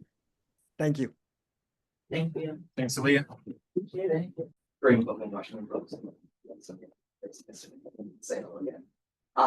Just kind of for both of you, can you share a little bit what the biggest challenges have been, kind of, getting here for the first time and trying to learn all this stuff as soon as possible, and share a little bit about what you talked to Coach Johnson about as far as kind of role and how you guys will fit into the team. I mean, obviously, when you take another step as such to the W, like the pace, the physicality, that's obviously the first thing that everyone points out, which is true. But I think that the blessing for us is that we have a staff that is so receptive and that is so good with explanations of what's needed, what's wanted. But we talk about a lot about our bookends, Steph and Slim. They've been amazing leaders, amazing vets. I honestly couldn't have asked for better ones. They've been so good at care. They see the little details that a lot of other people do, which amazes me. But then, we have people like Aaliyah and Jade and like on the younger side, but they still know, right? They've been in the situation for how many years. So it's a really good group to be around. And I'm just trying to soak up as much as I can. The question is what's most challenging? Yeah, biggest challenge, and just what you can share about your role. Yeah, I would say Georgia kind of hit on it, but the pace, I think, has been the one thing that's like, wow. It's the pace alongside trying to learn and plays and all that. So we're still trying to learn everything, but the pace is not slowing down for us. You know what I mean? So it's kind of just being able to balance both. And then I think in terms of fitting in, I kind of just want to pride myself in being able to do whatever Coach Johnson wants. So I'm not exactly sure what that looks like yet. I'm sure like we'll have talks on that and specifically what he wants. But right now it's just like Georgia said, taking everything in, being a sponge, learning from the coaches, learning from our teammates, and just trying to be a good group, just get things right and keep learning. So obviously in the W, obviously it's a much more physical game than college. But how has college, obviously both of you all played in the NCAA tournament, how does that experience prepare you all for the physicality of the W? I think, that's a known thing when you start practicing or getting ready for like the draft process or before coming to Washington. But a big focus in my individual was just playing against physicality. So I had two guys that I played against. So getting used to that. And I think, even my time in the ACC was fantastic, but moving to the NCC my final year, it was a little bit more physical in a sense. So it's like I was really grateful because I got little bits of tastes. And obviously, you don't know until you play your first game, but it is more physical. It's a grown league. And it's just as long as you're mentally prepared, like it's not going to shock us necessarily. I know we prepped for it, but until we get hit by that first blind screen, I'll let you know after that. But I think the people who I think Sonia can say the same thing I've surrounded myself with have given good nuggets on what to expect, how to counteract, and just being, in a situation here where that information is translated to you in a more specific way, what you can do to avoid it, what you can do to, embrace the contact. Like, we're in a good situation here with that level of detail. Yeah. Honestly, I wouldn't say college prepared me too much just because it's not really realistic in the sense that like in games, you just can't play how the W plays because refs are going to call that foul. So in terms of that, like I didn't really get any like game reps at WNBA physicality because it's just, again, it doesn't really translate. But again, like Georgia said, I think my coaches at Notre Dame, like knowing that this was the next step for me, like this year a lot, like they really focused on, okay, even though if they're not being physical, like, okay, but you be physical on the offensive side, like you learn how to be physical yourself. And especially after the season, like when I was training with my position coach and my coaches at Notre Dame, like she would have a pad and be like, literally, like, yes, and doing things like that to help me prepare. And then even just like in practice and in training camp, we had like a defensive breakdown where I was working with Slim and we were working on like guarding screens, and I was the offensive player and I was like trying to get through a screen and Slim was guarding me. And I was like, okay, like I've been putting a lot more just to do because it took me like every ounce of my strength to just try and get to use the screen, So I think with the help of the coaches and our team and again, great support system, it's gonna get there. But I still think that I personally have some adjusting to do. Thank you, ladies. Hi, Jen Hadfield with the next. I've got a different question for each of you.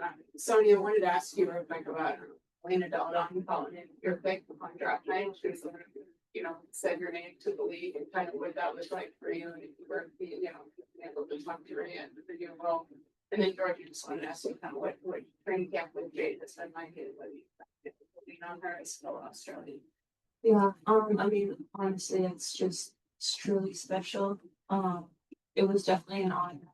Someone of that caliber, she's had an amazing career. So hearing that, it was really, really special. I haven't gotten to talk to her yet. Sure, but yeah, it's really cool. I'm pretty sure like small world, but she went to Ursuline Academy. Does that sound right? In Delaware. And I went to the Ursuline School in New Rochelle. And a couple years ago in high school. In high school, we went to play against Ursuline Academy and had like a scrimmage and went to the school. So just small world, but yeah, it was really cool.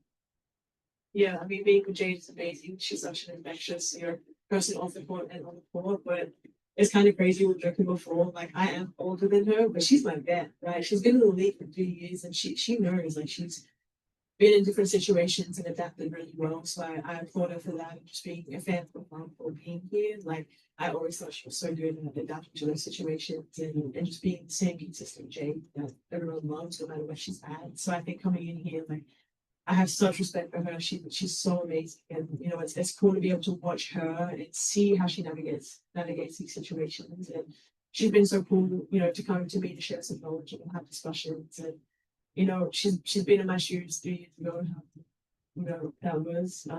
So I think it's just really nice to not only have like a fellow Aussie, but to have someone who is like Jade personally, care-wise, and she's absolutely amazing.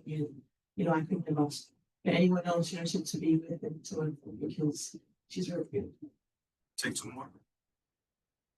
Question is for both of you, Christy Scott. I'm the statistics analyst here with Monumental Sports Network. For both of you, I know Kenny Brooks at Kentucky and Neil Ivey at Notre Dame. What was the biggest piece of advice for them? Not necessarily for the physicality and the pace of play from spot A to spot B, but the fluidity of thought and how quick you're going to have to make your decisions on the floor.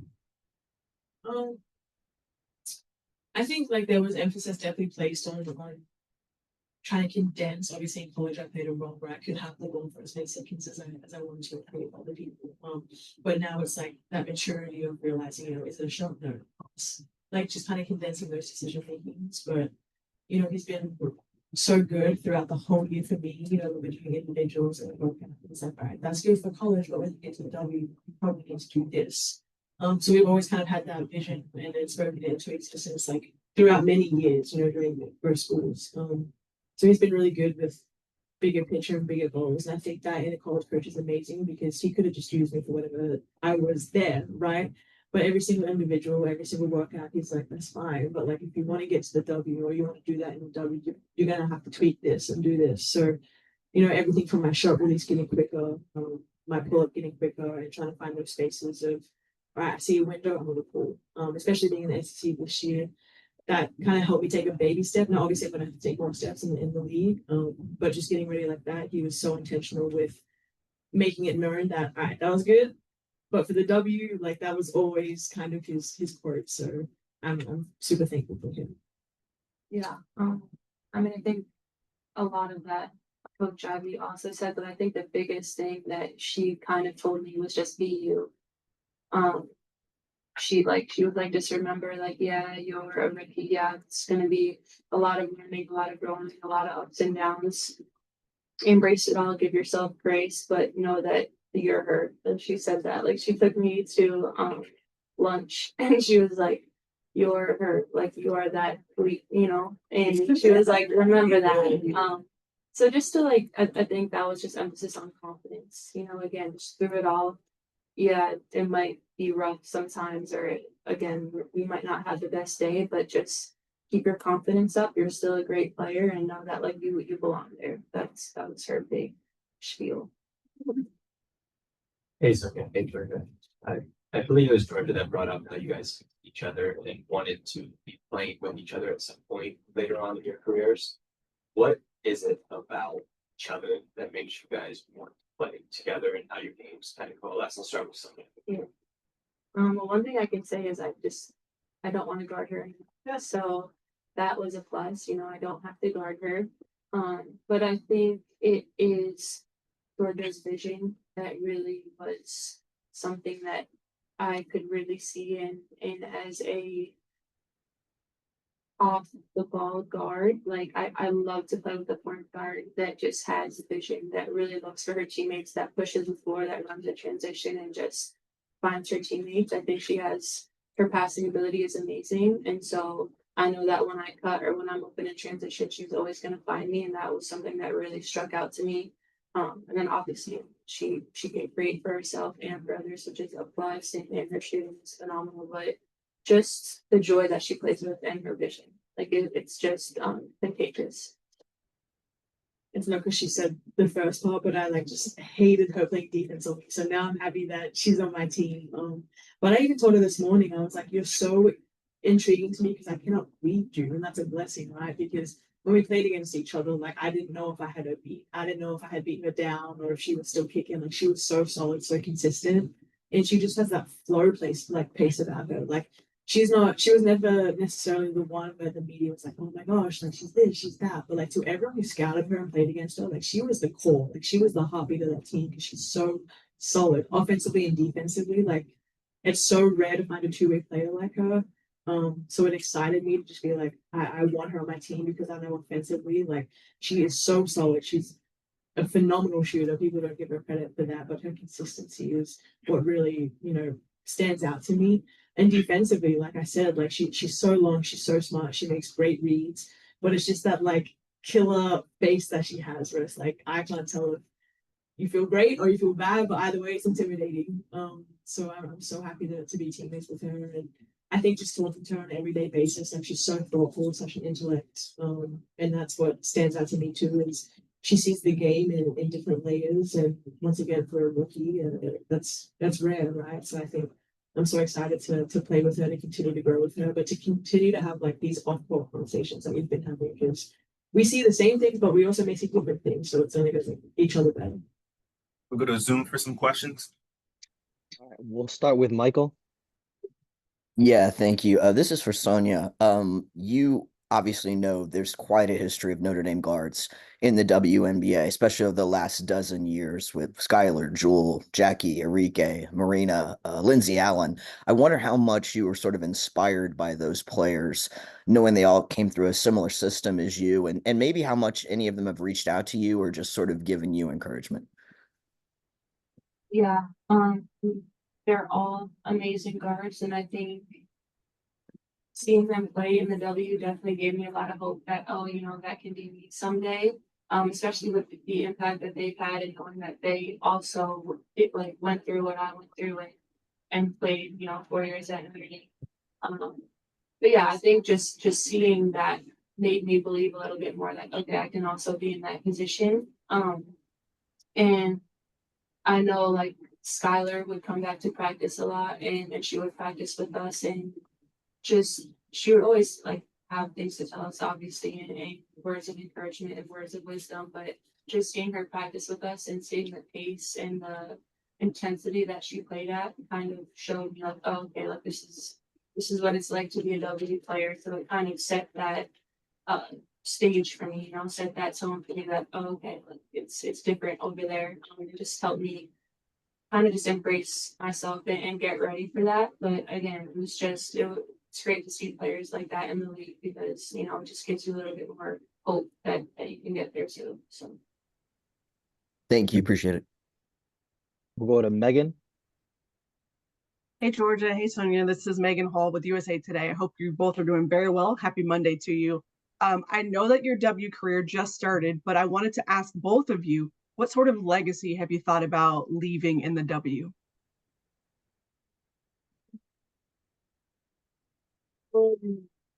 I think for me, like just being so consistent, the point guard position. Obviously, there's a lot of greats. I mean, I grew up watching a lot of Slew.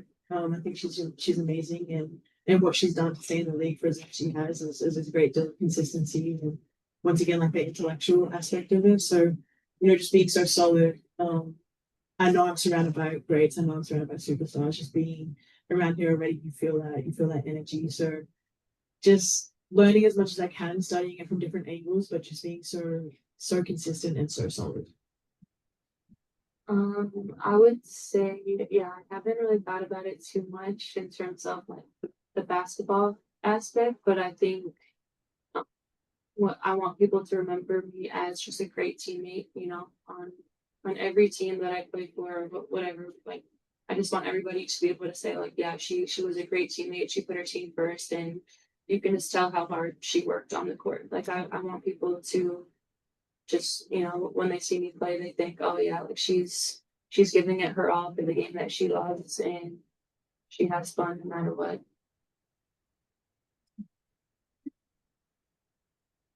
Thank you both.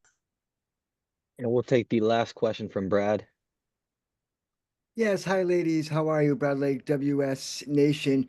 Brittany was speaking to earlier how important that the coaching staff has embraced the on-court, off-court balance, and how important that they feel your personal successes are off the court. Can you speak to how much that means to you both, that this team is going to be so invested in you on and off the basketball court? Yeah, I think finding that balance is so important. Obviously, we give so much to the game and we love it. But I think one of the things that stood out to me was the other day we had an off day, and coach was like, you know, sometimes you have to refill your cup to pour all of it into whatever you're doing when we're together. So I think just that mindset is amazing, because obviously it means that when we're out here, we're playing hard, we're trying our hardest, and then we're recharging ourselves to continue that cycle. And I think that was so important, because it's a long season. There are so many games. There's going to be so many ups. There's going to be hopefully not too many downs. But either way, just being able to recharge ourselves, recenter ourselves, so that when we are together for how many hours that is out of the day, we're our absolute best versions of ourselves. Yeah, I think Georgia said it. All right, thank you. That's fine, right? Always said. We'll get started.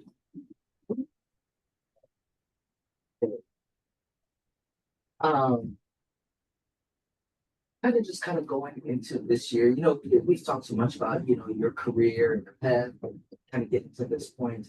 How are you approaching this year, having been here for a little bit, even though it's, a lot of new faces around here, but for you personally, how are you approaching this year? Couple goals that you have, and you feel a little bit more situated now that you've been here for a while? Yeah, I'm definitely more comfortable than I was last season.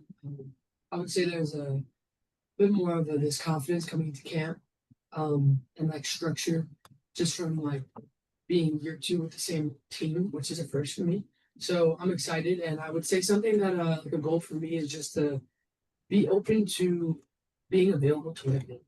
So whether that's me to play the 3, the 4, the 5, like just being a sponge and kind of soaking in anything they need. But another big thing is just, I wouldn't say I'm a vet, but in this scenario, it kind of a little bit. So just being open to being more of a leader. It's not a role I've played a lot in basketball. I'm a little more like quiet on the court and stuff like that, but with like teammates and leading. But it's something I'm trying to be better at because we have a lot of young girls. So that's a big one for me. I'm trying to do my best to step up in that aspect. Yeah. We've heard a lot about kind of the offense and how fast it is, and the 8 seconds with the get a shot ideally and all that. I'm curious, without giving away state secrets here, can you tell us a little bit about what the philosophy is like on the defensive end? And have you guys spent about equal time on both sides of the ball, or has Sydney focused more on one so far? No, I think we've spent a similar time on both sides, like defense being just as important as offense being as important as defense. I think we're a team that defensively wants to stick to structure and principles.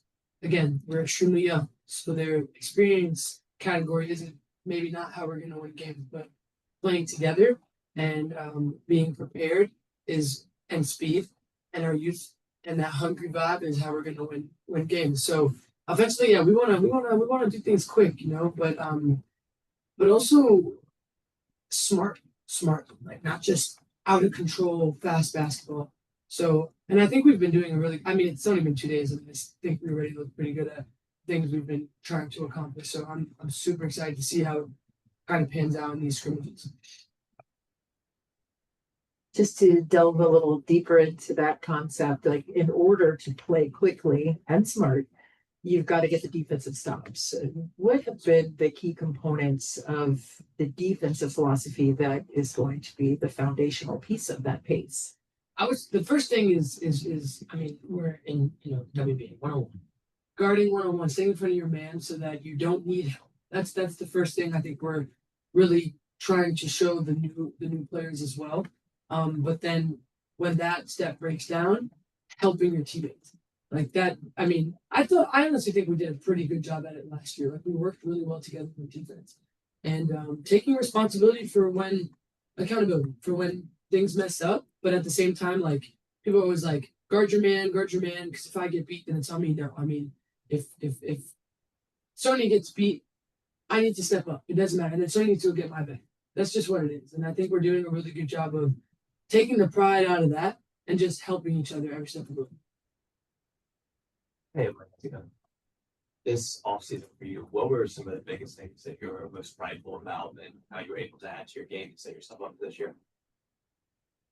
I was still throwing them threes up all year. I would tell you that much. I was definitely getting up more threes.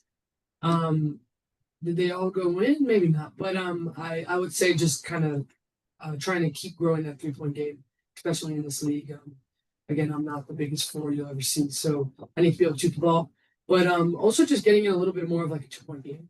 That short corner 2-pointer that I post 2-pointer, I had it when I was younger and somewhere along the lines it kind of fell short. So getting that back into my game and finishing at the rim.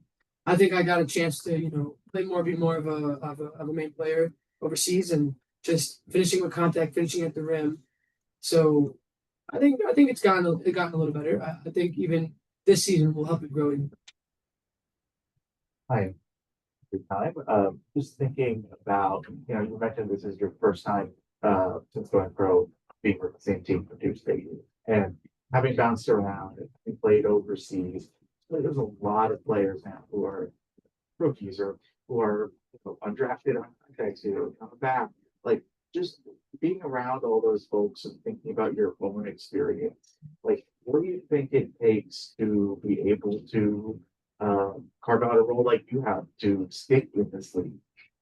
Resilience, I think, is a word I would use for this. It's been an extremely long journey, but I wouldn't change it. I mean, at the end of the day, like I feel like majority of the person I've grown into in this league is because of the short fallings. Like getting cut and just getting back up and not. I've seen people get cut and they were kind of just like, I'm good. Like I'm not about to do this for 8 years, bounce back and forth. And I think somebody I would bring up is Carly Samuelson. I think she's kind of dealt with that, and we've had a lot of conversations about it. And she's made me feel like, all right, like other people, like you're not the only person in the world that goes through these things. So like, I think she's super resilient, and it kind of made me want to be more. And I mean, looking at myself now, being on the team for 2 years, like I think it was worth it. And I think I really like being a role player. I have no problem doing it. And I think more people should be okay with being a role. It's super fun. I mean, at the end of the day, and even sometimes your role could be 5 minutes, and because you played really good, it can end up into 25 minutes. So just do what you're good at, whatever keeps you here, and your role will grow over time. So just be resilient. Hey, Emily, you talked about the confidence coming into your second year with the same team. It also feels like you're showing us a little bit more of your personality as you speak with us as well too. Where do you feel like you found the majority of your confidence to come in with this?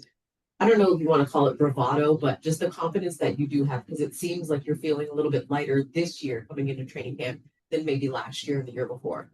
Yeah, I would say playing overseas did help a little bit with that basketball wise, but as a person, like somewhere along the lines of the middle of last season, you hit a point with a new team where you create these friendships, whether that's with staff or your teammates or just anyone in that building, and it kind of relationships can make you comfortable, like especially when they're positive relationships. And I've had a really great experience with this organization, so somewhere there, and then towards the end, it was kind of just like, wow, I really hope I'm back here. I really hope I can make a little home here. So obviously that's my goal, but I would say somewhere along lines after a couple months, start to build those relationships, and sometimes you have relations where maybe they're negative, but I've had a really positive experience, so I hope they continue to grow.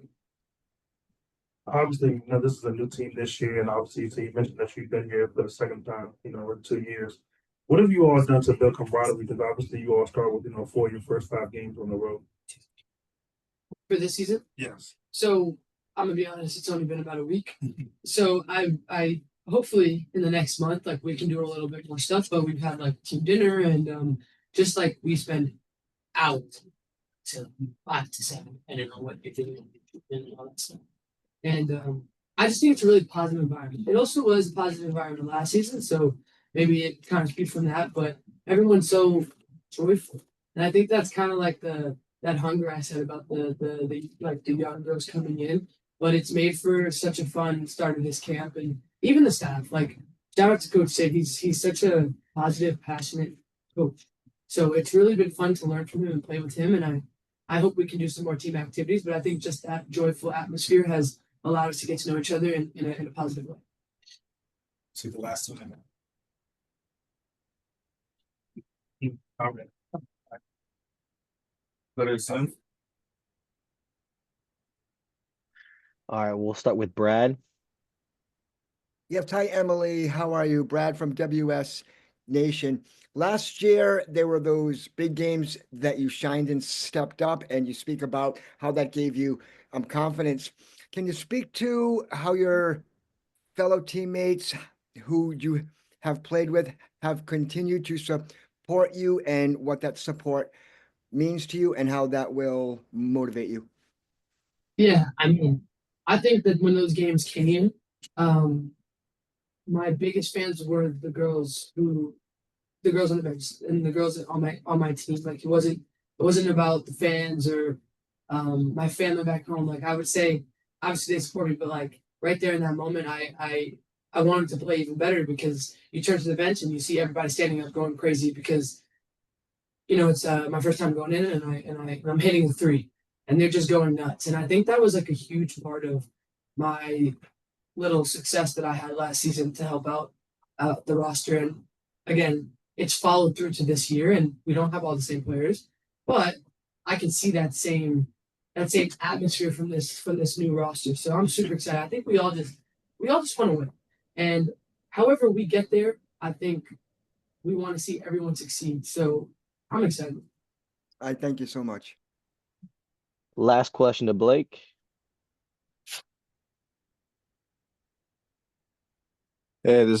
Hey Emily, this is Blake SportDiver from Blake's Take and W Swish. What do you think your role will be on the team, and how do you plan to contribute? And the second question would be, how do you think you'll build relationships with your new teammates? It's the first one. You might have to repeat the second one. I can't remember. But for the first one, I'll be honest. I don't officially know what my role will exactly be on this team. And I'm okay with that.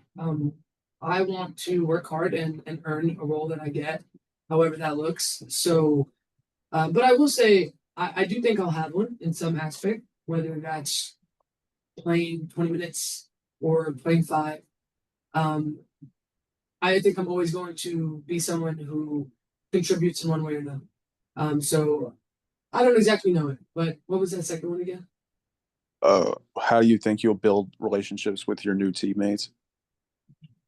Easy. I think we've already kind of started building them, and it's only been a week. They're so easy to get along. So I think that's really cool. Obviously, things are a little different when you get into a season, start losing things. That's kind of where I think relationships are tested.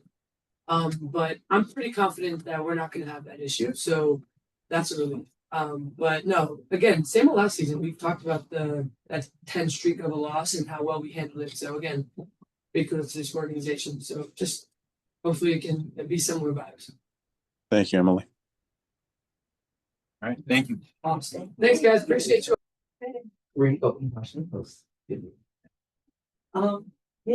Just share a little bit of what this process has been like during this early parts of of camp, and just trying to acclimate yourself and learn teammates, coaches, and scheme, and all that kind of stuff. And what have you wanted to kind of show during these early parts? Yeah, I think it's definitely a lot right now. A lot of learning, trying to do the right thing, and then I also think the events have been super helpful so far. The team is everyone's competing a lot, but they're making sure that you're understanding and you're getting better as well. Show during these early parts. I would say just being myself, working hard, being a good teammate, and hopefully the rest will go. Hey, Lucy. At Villanova and at Iowa, you were mid-range minutes, but you did other things as well. But SydneyJohnson said that Courtney Williams is a player in the WNBA who has been just a terrorizer in that mid-range area. What kinds of things regarding your skill set do you want to see carried into the WNBA? What did you learn most about yourself throughout your collegiate career in that way? Yeah, I would say definitely the mid-range game. I want to bring into my college or my WNBA game as well. Courtney Williams is so fun to watch, and just seeing how she's a killer in that spot, like that space. Not a lot of players do it, but it's so effective when you're good at it. So definitely sticking with that. And I would say I learned a lot of just becoming in different roles, like learning how to play in different roles throughout my college career. I had a different experience every year. Freshman year, sophomore year, played with Maddie Seagraves. She was awesome, but my role was different than my junior year when there was more opportunity, scoring wise. And then going to Iowa, I had to change my role again. So I feel like I've just been in so many different situations that I've been able to grow as a player and person throughout those years. Hi, Lucy. Jen Hatfield with the Next. Nice to meet you. You mentioned the vets in your first answer. Who's someone you've particularly been able to learn from so far, and what's a useful piece of advice that they've given you?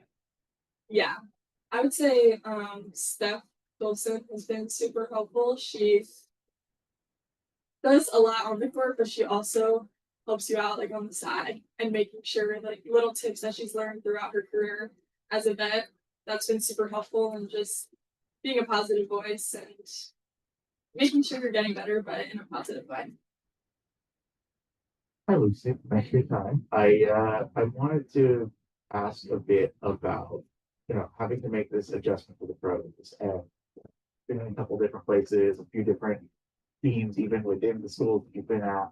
Now I know, Sid were mentioning looking at stuff holistically and looking at, when people are getting their breakfast, how people are in practice, like how much have you kind of thinking about like that while you're here, like every second is crucial and part of that, and how do you feel you've adjusted to that?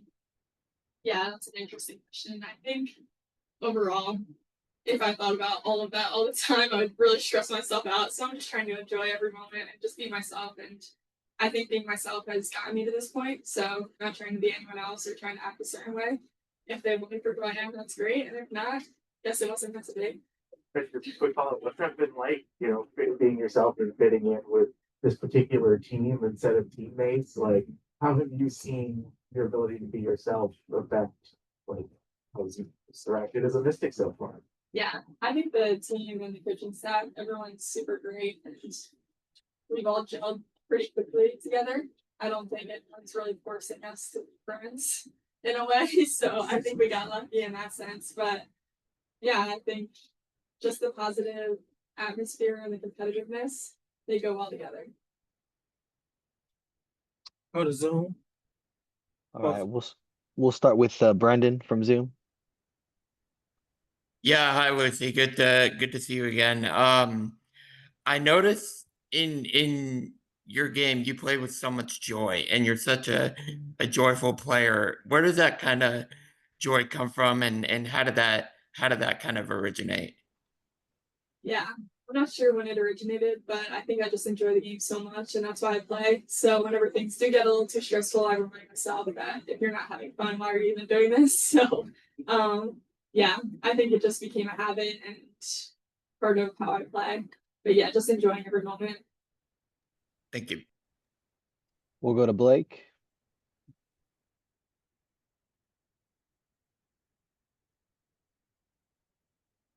Hey, this is Blake Spadar from Blake's Taking W Swish. What are your goals for the upcoming season with the team, and how do you plan to contribute to the team's success?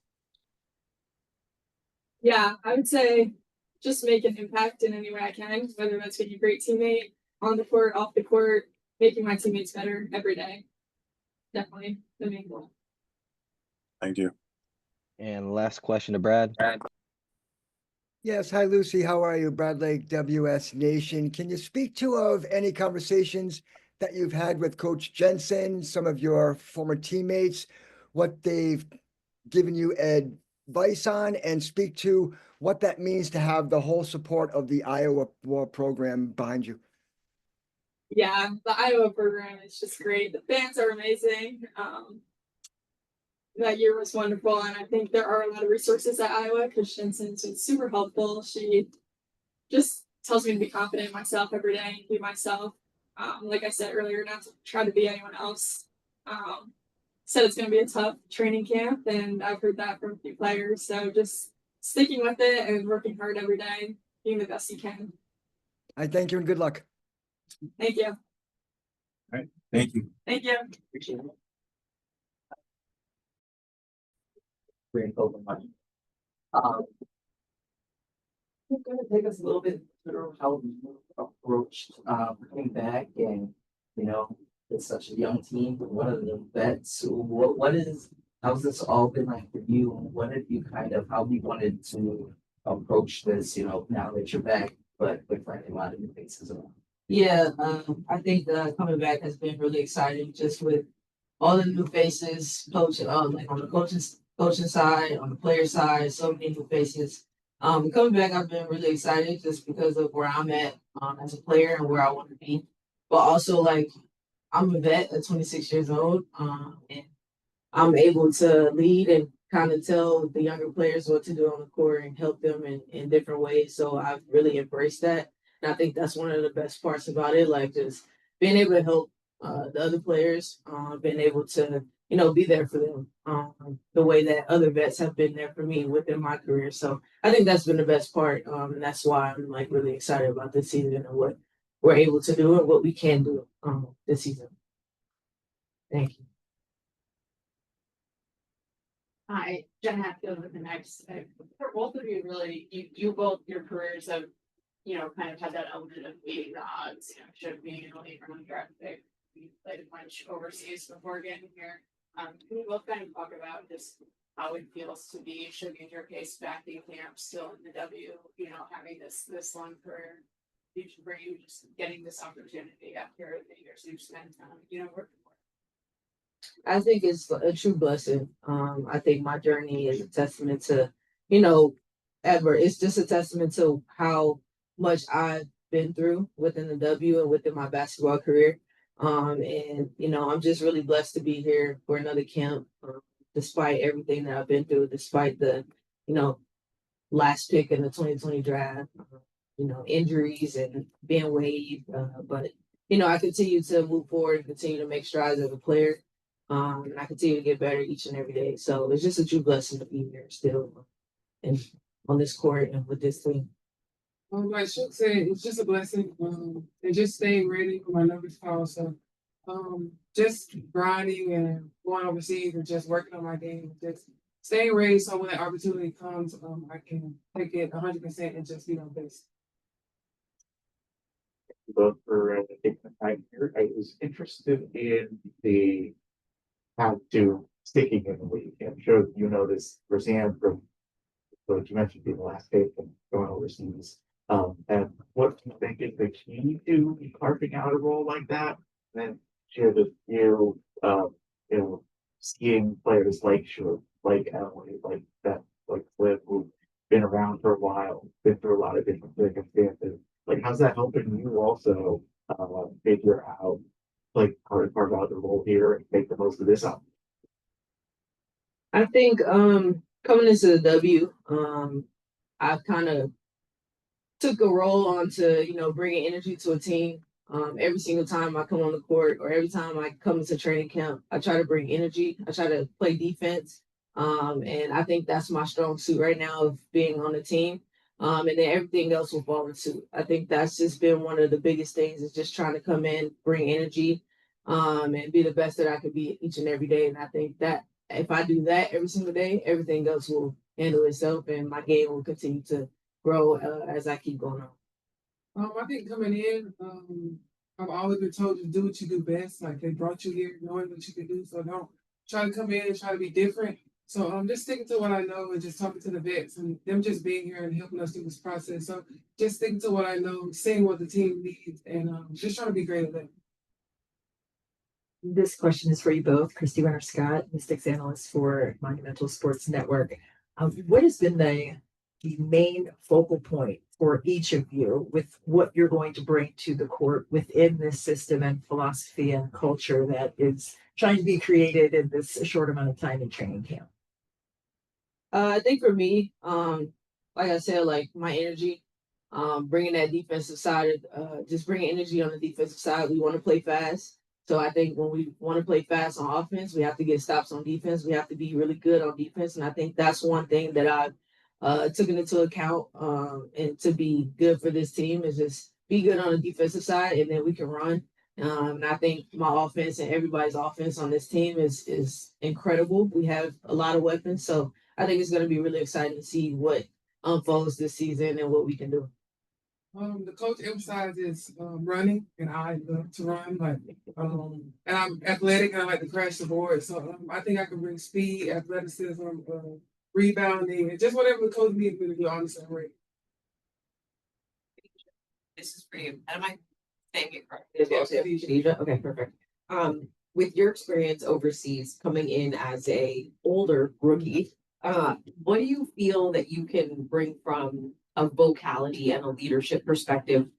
As much as you don't have the W experience, you have the overseas professional experience, which is equally giving you that opportunity to use your voice? Just being that leader, on and off the court, and just bringing my experience, like you said, from overseas, playing with different people, playing with different styles of play. I think the style of play overseas is a little different. So like bringing that in and just showing the different things that I learned overseas that I can. Anybody else? All right, thank you. Great, thank you.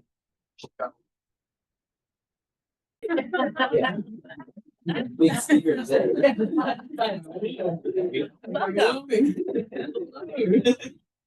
We can get started. How's this camp coming in for you? Having been here for a while now, you had last season and so many faces. So you're kind of it was funny at Jordan saying, you know, you're her vet, even though that like you guys have that kind of relationship kind of going back. So how have you approached this camp and what have you wanted to show them? Yeah, I think for me, it's just coming in and just, being myself. It's year 3 now, and every year for me, it's just building on consistency and growing every year. It's funny you say that. Georgia was always the leader when we played together, and she's actually older than me. And now she's calling me a vet, so it's just strange. Like, feels wrong calling her a rookie, but I'm just excited to be me. I think the way I play, I don't necessarily stuff a stat sheet, but it's more so, what can I do to help contribute to winning? So I'll do whatever I need to do on any given night. But yeah, it's just bringing a lot of enthusiasm and passion to the game, knowing that, I can come on in short spurts, change the game. But yeah, I'm not trying to, do anything extra special to impress the coaches. Just going to stick true to who I am. And hopefully that, gives me a great role in this team. So Georgia had talked on draft night about kind of knowing you before, and I guess it's kind of just a general retro sports question, but does that actually have a tangible effect of kind of knowing someone you then become teammates with? Like, does that show up on the court or just kind of? Yeah, I think so. Georgia and I, we played a lot against each other and with each other. So we played great basketball together. We've medaled at, Australian Junior Championships. We've medaled representing the country together. And I think we can feed off one another. So for me, it's nice to have another Australian accent. Hers a little twisted at the moment, I must admit. So she'll get that back, no doubt, hanging out with me. But no, it's awesome to just have like a really good friend. I think we can bounce off each other. We play pretty much the same position. So it's good to like pick up what she's done and, the growth she's made in her game. Hopefully I can, help her out every now and again, being someone who's been here before. But ultimately, yeah, it's great to have a really good friend on the team. Great to have someone you can bounce off, and I'm looking forward to playing with her again. Picking up on that with Georgia, how do you feel like your games kind of complement each other as point guards for this team? And any particular memories come to mind of playing with her when you guys were younger? I think when it's Georgia and I together, you guys probably obviously watch Georgia, but there's just a whole lot of energy. We feed off each other. We're both fast and we like to play a similar style of game. She's got the 3-point jump shot down pat. So maybe for me, it's getting to the rim and creating shots for her. And I know she's going to get me some catch and shoot threes as well. So I think our games complement one another. We've been brought up obviously in a similar system. I've played now in the Australian system a bit more than she has, so she's probably a bit more equipped for the American game. But no, it's exciting. We're looking forward to playing with one another. Just the fact that we're both here is crazy. It's a full circle moment. But yeah, excited to suit up next to Georgia. I think our games will, bring a lot of excitement to the team, to the fans, and yeah, we just can't wait to hit the court, to be honest. Jade, the pace of play, everyone's talking about the 8 seconds on, into Make it 6. But with that, I mean, the depth has to be ready, right? Everyone has to be ready to step on the floor and impact the game quickly. But what is the key to making it not just fast, but also under control? Those decisions that need to be made early in the shot clock. What goes into that mental process to approach each possession that way? Yeah, I think we have to go in a mindset to play super fast. Like we just have to think like everyone's got a job in that. Like the wings have to run the lane quick. The point guards always have to be open and available. The bigs, if they score, they're gonna just get it out and get it to us. But I think overall, like it'll be a bit of an experiment, and that's what we've got training camp for, right? We get to learn how each other play. Like we're picking up each other's tendencies as we go. And then it'll be a matter of just making the basketball read. Like we're gonna harp on, open layups at the rim, open threes. We're not gonna settle for, contested 1 or 2 shots. We're not gonna settle for contested threes. Like we'll gradually, flow into our middle 8 and our last 8. So I think it's just an exciting brand. Once it was clicking the other day, we're like, okay, like this looks pretty good. So it's different. We know we have to do something unique being a young team, but we've got the pace, we've got the depth, and I think we've got, a whole camp of players that are ready to come in and contribute. So that's the exciting thing. Jay, you over here. You've had a very exciting 9-10 months getting the start with the Australian national team at the Olympics, the success you had there individually, and then returning here, having nice success towards the end of the W season, and then transferring it over to overseas success as well too, and coming back. How do you feel your game has evolved in that 9-10 months to where you're coming in with a different level of confidence than you might have last season? Yeah, for sure. I think for me, it's been 12 months because one of the most exciting things was honestly getting traded to the Mystics. I think this just created so many opportunities for me, and it's been a place where, first and foremost, I've just been able to grow up, as a person, as a basketball player.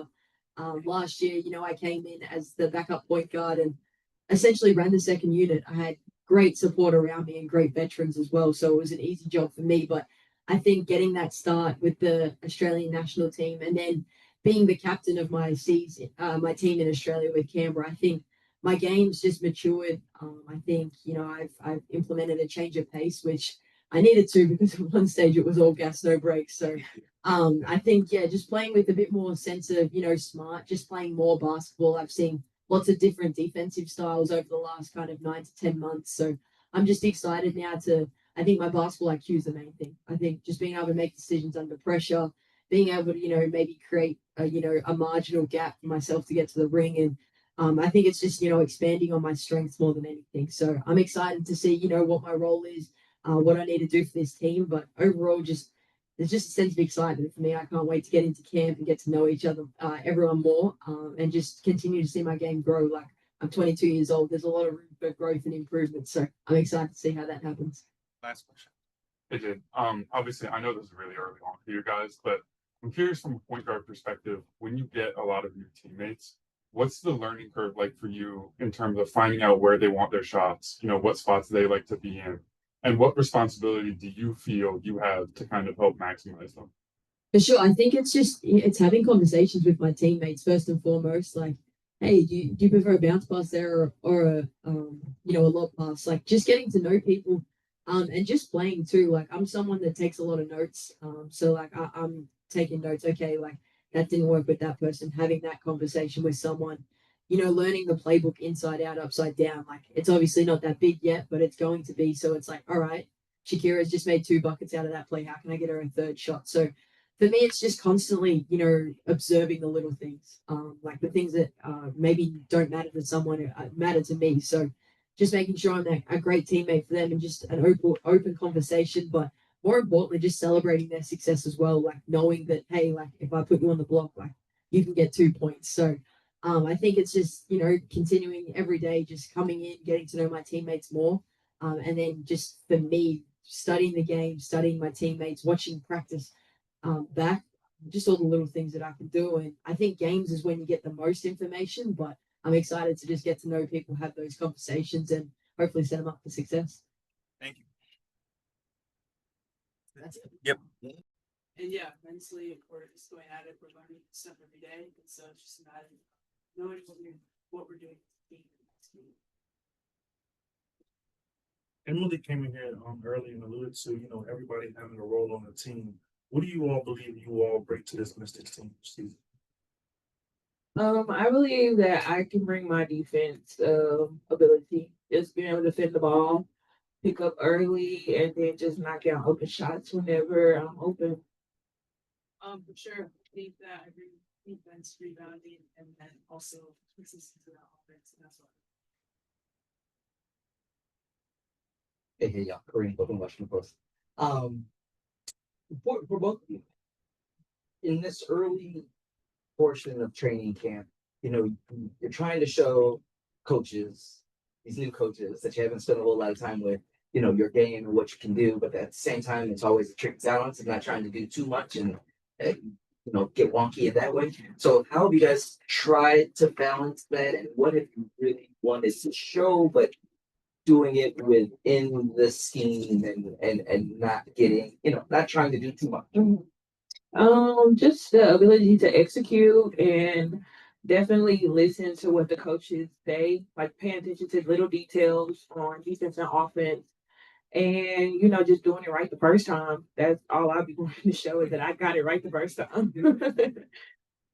Yeah, for sure. I agree to say the big thing is doing the system with first one and then finding ways to, make open shots within like our also within the system and not doing too much outside of that. So that's different focus for sure. Hi, Jen Hemphill with the Next. Nice to meet you both. Just curious, in practices so far in the beginning of camp, who's someone you've been able to ask questions of or learn from in particular? I mean, I know there are probably a lot of folks who are willing to be helpful, right? But is there someone who's been particularly helpful or kind of taken you under their wing so far? Yeah, sorry. Definitely all the vets have been great, but I would say in particular for me, StefDolson has been huge, and also Emily has been great to like ask from, and both of them they know what they're talking about, and like they give great advice, and so they've been really good to learn from and like get adjusted. Yeah, definitely all the vets are definitely welcoming and easy to approach and talk to. But right now, I think my go-to is really Slim and Shug because mostly they're guards. So, Ashes opposed. I'm really able to talk to them, but they help me out a lot, defense and offense. Right. Manager Johnson with ESPN. Zay, this is a question for you. I wanted to know, going from two SEC schools to an HBCU, what was that experience like for you? But then also playing at Pine Bluff, how do you think that prepared you for your journey here in the W? Yeah, I'm not trying to be rude or correct you, but I went to 3 SEC schools. And first two. Yeah. So yeah, it's definitely been a journey, but I think like it's just helped me a lot throughout this process, and it's just being in this type of environment, being able to play for all different type of coaches, style of play, and being around all different type of players too. I've met so many people throughout that time, and even now, like it's like a full circle. I'm getting to see Shakira and Emily, and I was at Jordan Brand Classic and McDonald's All American with them. So I mean, it's just like a full circle moment, like Jade said, like just seeing everybody, and even playing against Georgia this past year, that was a great experience. So yeah, it's just a blessing to be able to like experience that, even though I had like some highs and lows throughout that, it was still worth it. Hi, Tyler Brown with Money Mill Sports Network. I'll direct this one first for today, but you're welcome. Answer to Ashton. What has this experience been like in terms of the expectations that you had kind of coming into camp, and then like what hasn't lived up to expectations, or what's maybe surprised you in certain ways that you didn't anticipate?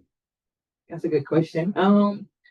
Yeah, I definitely expected the league, the W to be, this like an upgrade from college because I mean it is a professional league. Now I didn't expect it to be this amazing. Like it's really nice how they treat us, how they take care of us, their hospitality, everything. It's just amazing. They just really treat us like professionals, and I really respect that a lot. Yeah, absolutely. The Mystics have been great, and the facilities and everything are super high level, and so it helps us to like come in and play at a high level. I feel like so it's been very cool. Go to Zoom. I will take 2 questions from Zoom. We'll start with Brad Lake. Yes, hi ladies. How are you, Brad Lake, WS Nation? My question is for Ashton. As you've gone through your college career at Stanford, then being drafted by the Sun, now that the Mystics have taken a chance on you, how do you feel that you can be in their roster, be in their system to succeed and help them this season?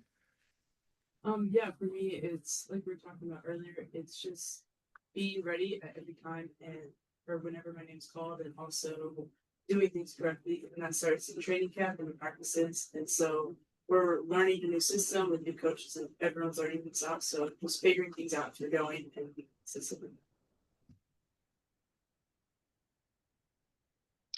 And we'll take the last question from Blake. Hey ladies, this is Blake Spadaf from Blake's Taking W Swish. This is for both you ladies. What are your goals for the upcoming season, and what role do you see yourselves playing on the team this year? Yeah, the goals for this season is definitely execute our offense and win, take uncontested threes, and get rim layup finishes. So yeah, just winning and defending, and then my role is like Ash, like come in and do my job, defend, execute the offense, and knock down open shots. For me, my goals this season are just to improve and become a better, more consistent player any way I can. And even these couple days in the training camp, I already feel like that's this case, since I just want to keep that going as long as I can. Thank you, ladies. All right, thank you. Thank you. Opportunity that you have in front of you. What do you say to yourself when you lay your head on the pillow before you go to sleep at night in terms of dreams becoming a reality? I would say it's definitely surreal. I have been surprised by every little thing that I've been around, just like by the players, just hearing so much about them growing up and just being around every single person and being in the facilities. I'm just like, wow, this is amazing. I feel like everyone's acting like it's so normal, where I'm like, wow, this is cool. Like, wow, like I'm here. And I'm just definitely blessed to have the opportunity. Kareem, open question first. Hi. Speaking of the opportunity, how have you kind of approached this on a day-to-day as you try to fight for a roster spot and show what you can do, but still do it within the system? So it's a tricky balance there. So how have you tried to approach all of this? I would definitely say it's about mindset. I have come in every day saying, obviously, they see my talents, but there's obviously rookies that are ahead of me and they have proven themselves, and I'm not expected to come in and take their spot. So for me, it's more of how can I play an all-around game by helping them look even better, while also showcasing that when they do count on me, I can hit the open shots.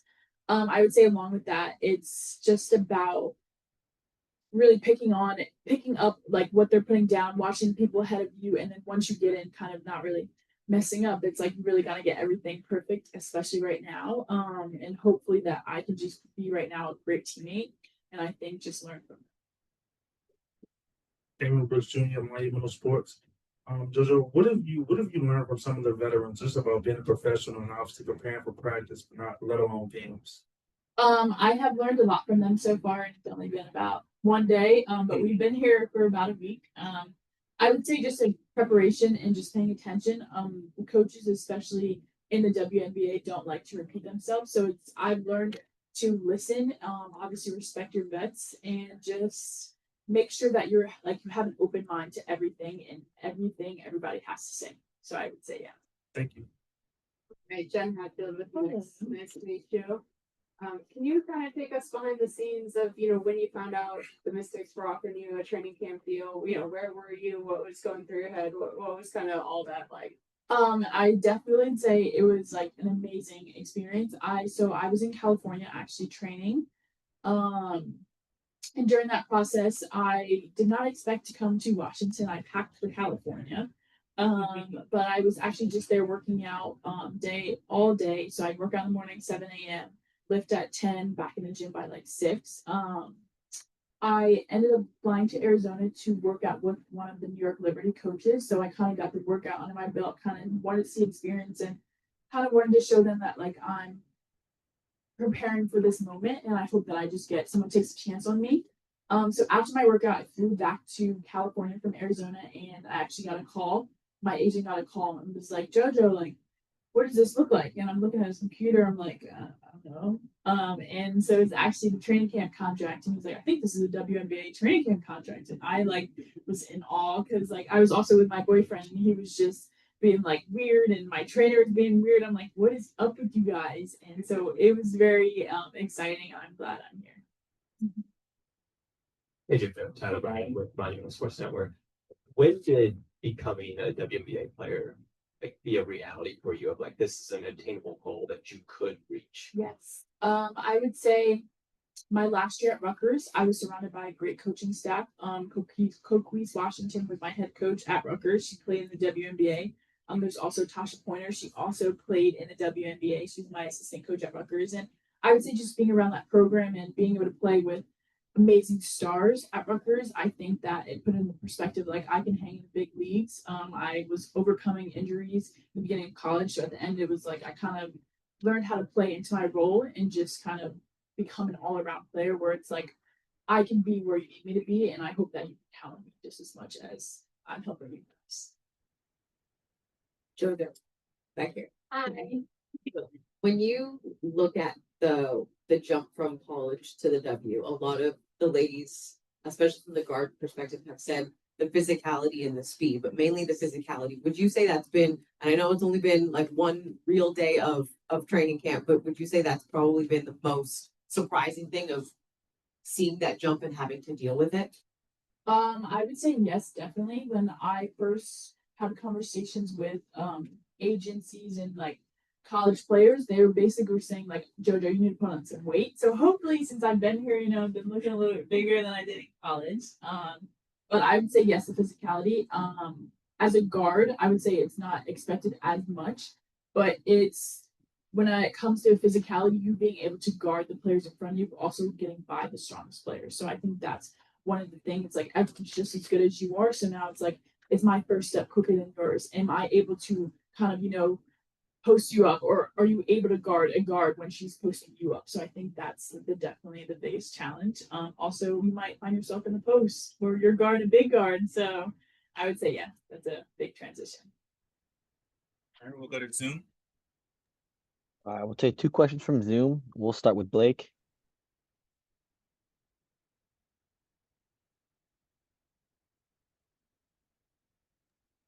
Hey Jojo, this is Blake Spadaro from Blake's Taking W Swish.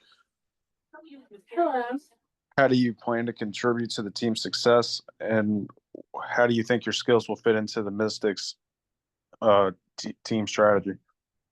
I think right now, what I'm focusing on right now is kind of playing in the Mystics playing style. I think that I can help in any way that is needed, whether that's knocking down threes. In college, I was a 3-point shooter, but also getting to the basket or just rebounding and, going for the loose balls. I think as my years progress, I'll become obviously more aggressive, but I think right now my role is just to be a great teammate and allow them to count on me, even if my minutes are limited. I think my playing style fits well. I love to run in transition. I'm a really good finisher at the basket. Also, if I'm in the corner and they kick it, I can knock down that three. So just hoping that I get a chance with this training camp. And the last question for Jojo will come from Brad.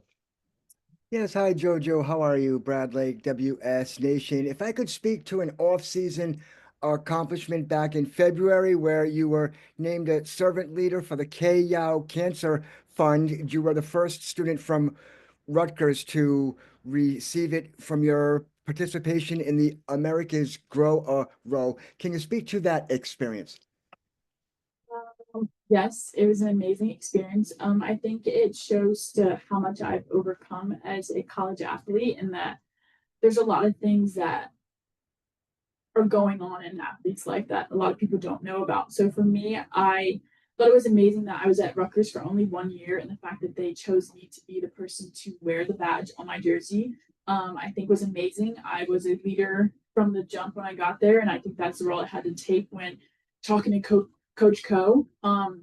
It was an amazing accomplishment. I think that the point of that is that you're somebody who can lead no matter what you're going through, no matter the highs or lows. And I think I did a good job of doing that and representing Rutgers by wearing the patch. All right, thank you and good luck. Thank you. All right, we'll take questions in the room now again. Is JoJo gonna hang up or? Yeah, you can run. Okay. Hey, Morgan. Hey. Kareem Gold from Washington Post. Nice to meet you, Corey. Nice to meet you. As you kind of approach this camp, and I know it's, a day in, but you guys were also here last week, just how have you kind of approached it all as you try to make the roster? what have you wanted to show coaches and how have you just kind of approached it all? Really by not just overthinking what got me here. Obviously what they've seen that my game that they've liked, that's the reason why I'm here. So trusting my skills and not doubting myself for a second. Just trusting God. Obviously he's the reason I'm here as well. So just knowing that I'm here for a reason. And just being comfortable with making mistakes, but also learning from them because we have great coaching staff, great returners, everybody that's willing to help. And just like I said, just being confident, not trying to be too much, stay within what I do, and let's say just relax, like just learn. Hi, Morgan. Christy Scott with Monumental Sports Network, and assistant analyst, and Jeff Walls at Louisville. Obviously, you're a head coach there. He's coached a lot of pros. What is the biggest piece of advice that he has given you headed into WNBA season this year? Really just unlocking another level of toughness. I know that he instills in his players how important it is to be tough, even if like things aren't going right. He's a hard coach to play for, but like when you leave and realize like, wow, like I see exactly what he's been and everything that he teaches translates to the next level. So I think that they do a great job of getting prepared for whatever your next program looks like, to be able to stand out and to be able to do the hard things. Hi, Morgan. Jen Hadfield from the Next. I saw that you've played in Greece and New Mexico over the past couple of years. And just curious, how those experiences have kind of set you up to be able to get to this point and to be able to play at your best in camp. Well, I just believe that everything I've been through has been part of the journey. Sometimes you don't know where it's leading you to, but it's leading you something greater. So I took something from every year that I've had overseas. Just enjoying the little things. I think that's what I've learned to do. Just learn from other players that are there. Just continue to figure out things about yourself and about your game. And I think that everything translates to whatever you go next. And Damon Brooks Jr. Monumental Sports Network. I was wondering, Morgan, like, what have you been doing in practice to hopefully make yourself stand out from your counterparts? Like I said, doing what I do, learning things that they want out of their program, and listening to whatever they want out of me, and just paying attention to the veterans, what they've been doing, and just, like I said, being my best self, not trying to be anything that I'm not. All right, that'll be it. Thank you. Thank you. Thank you.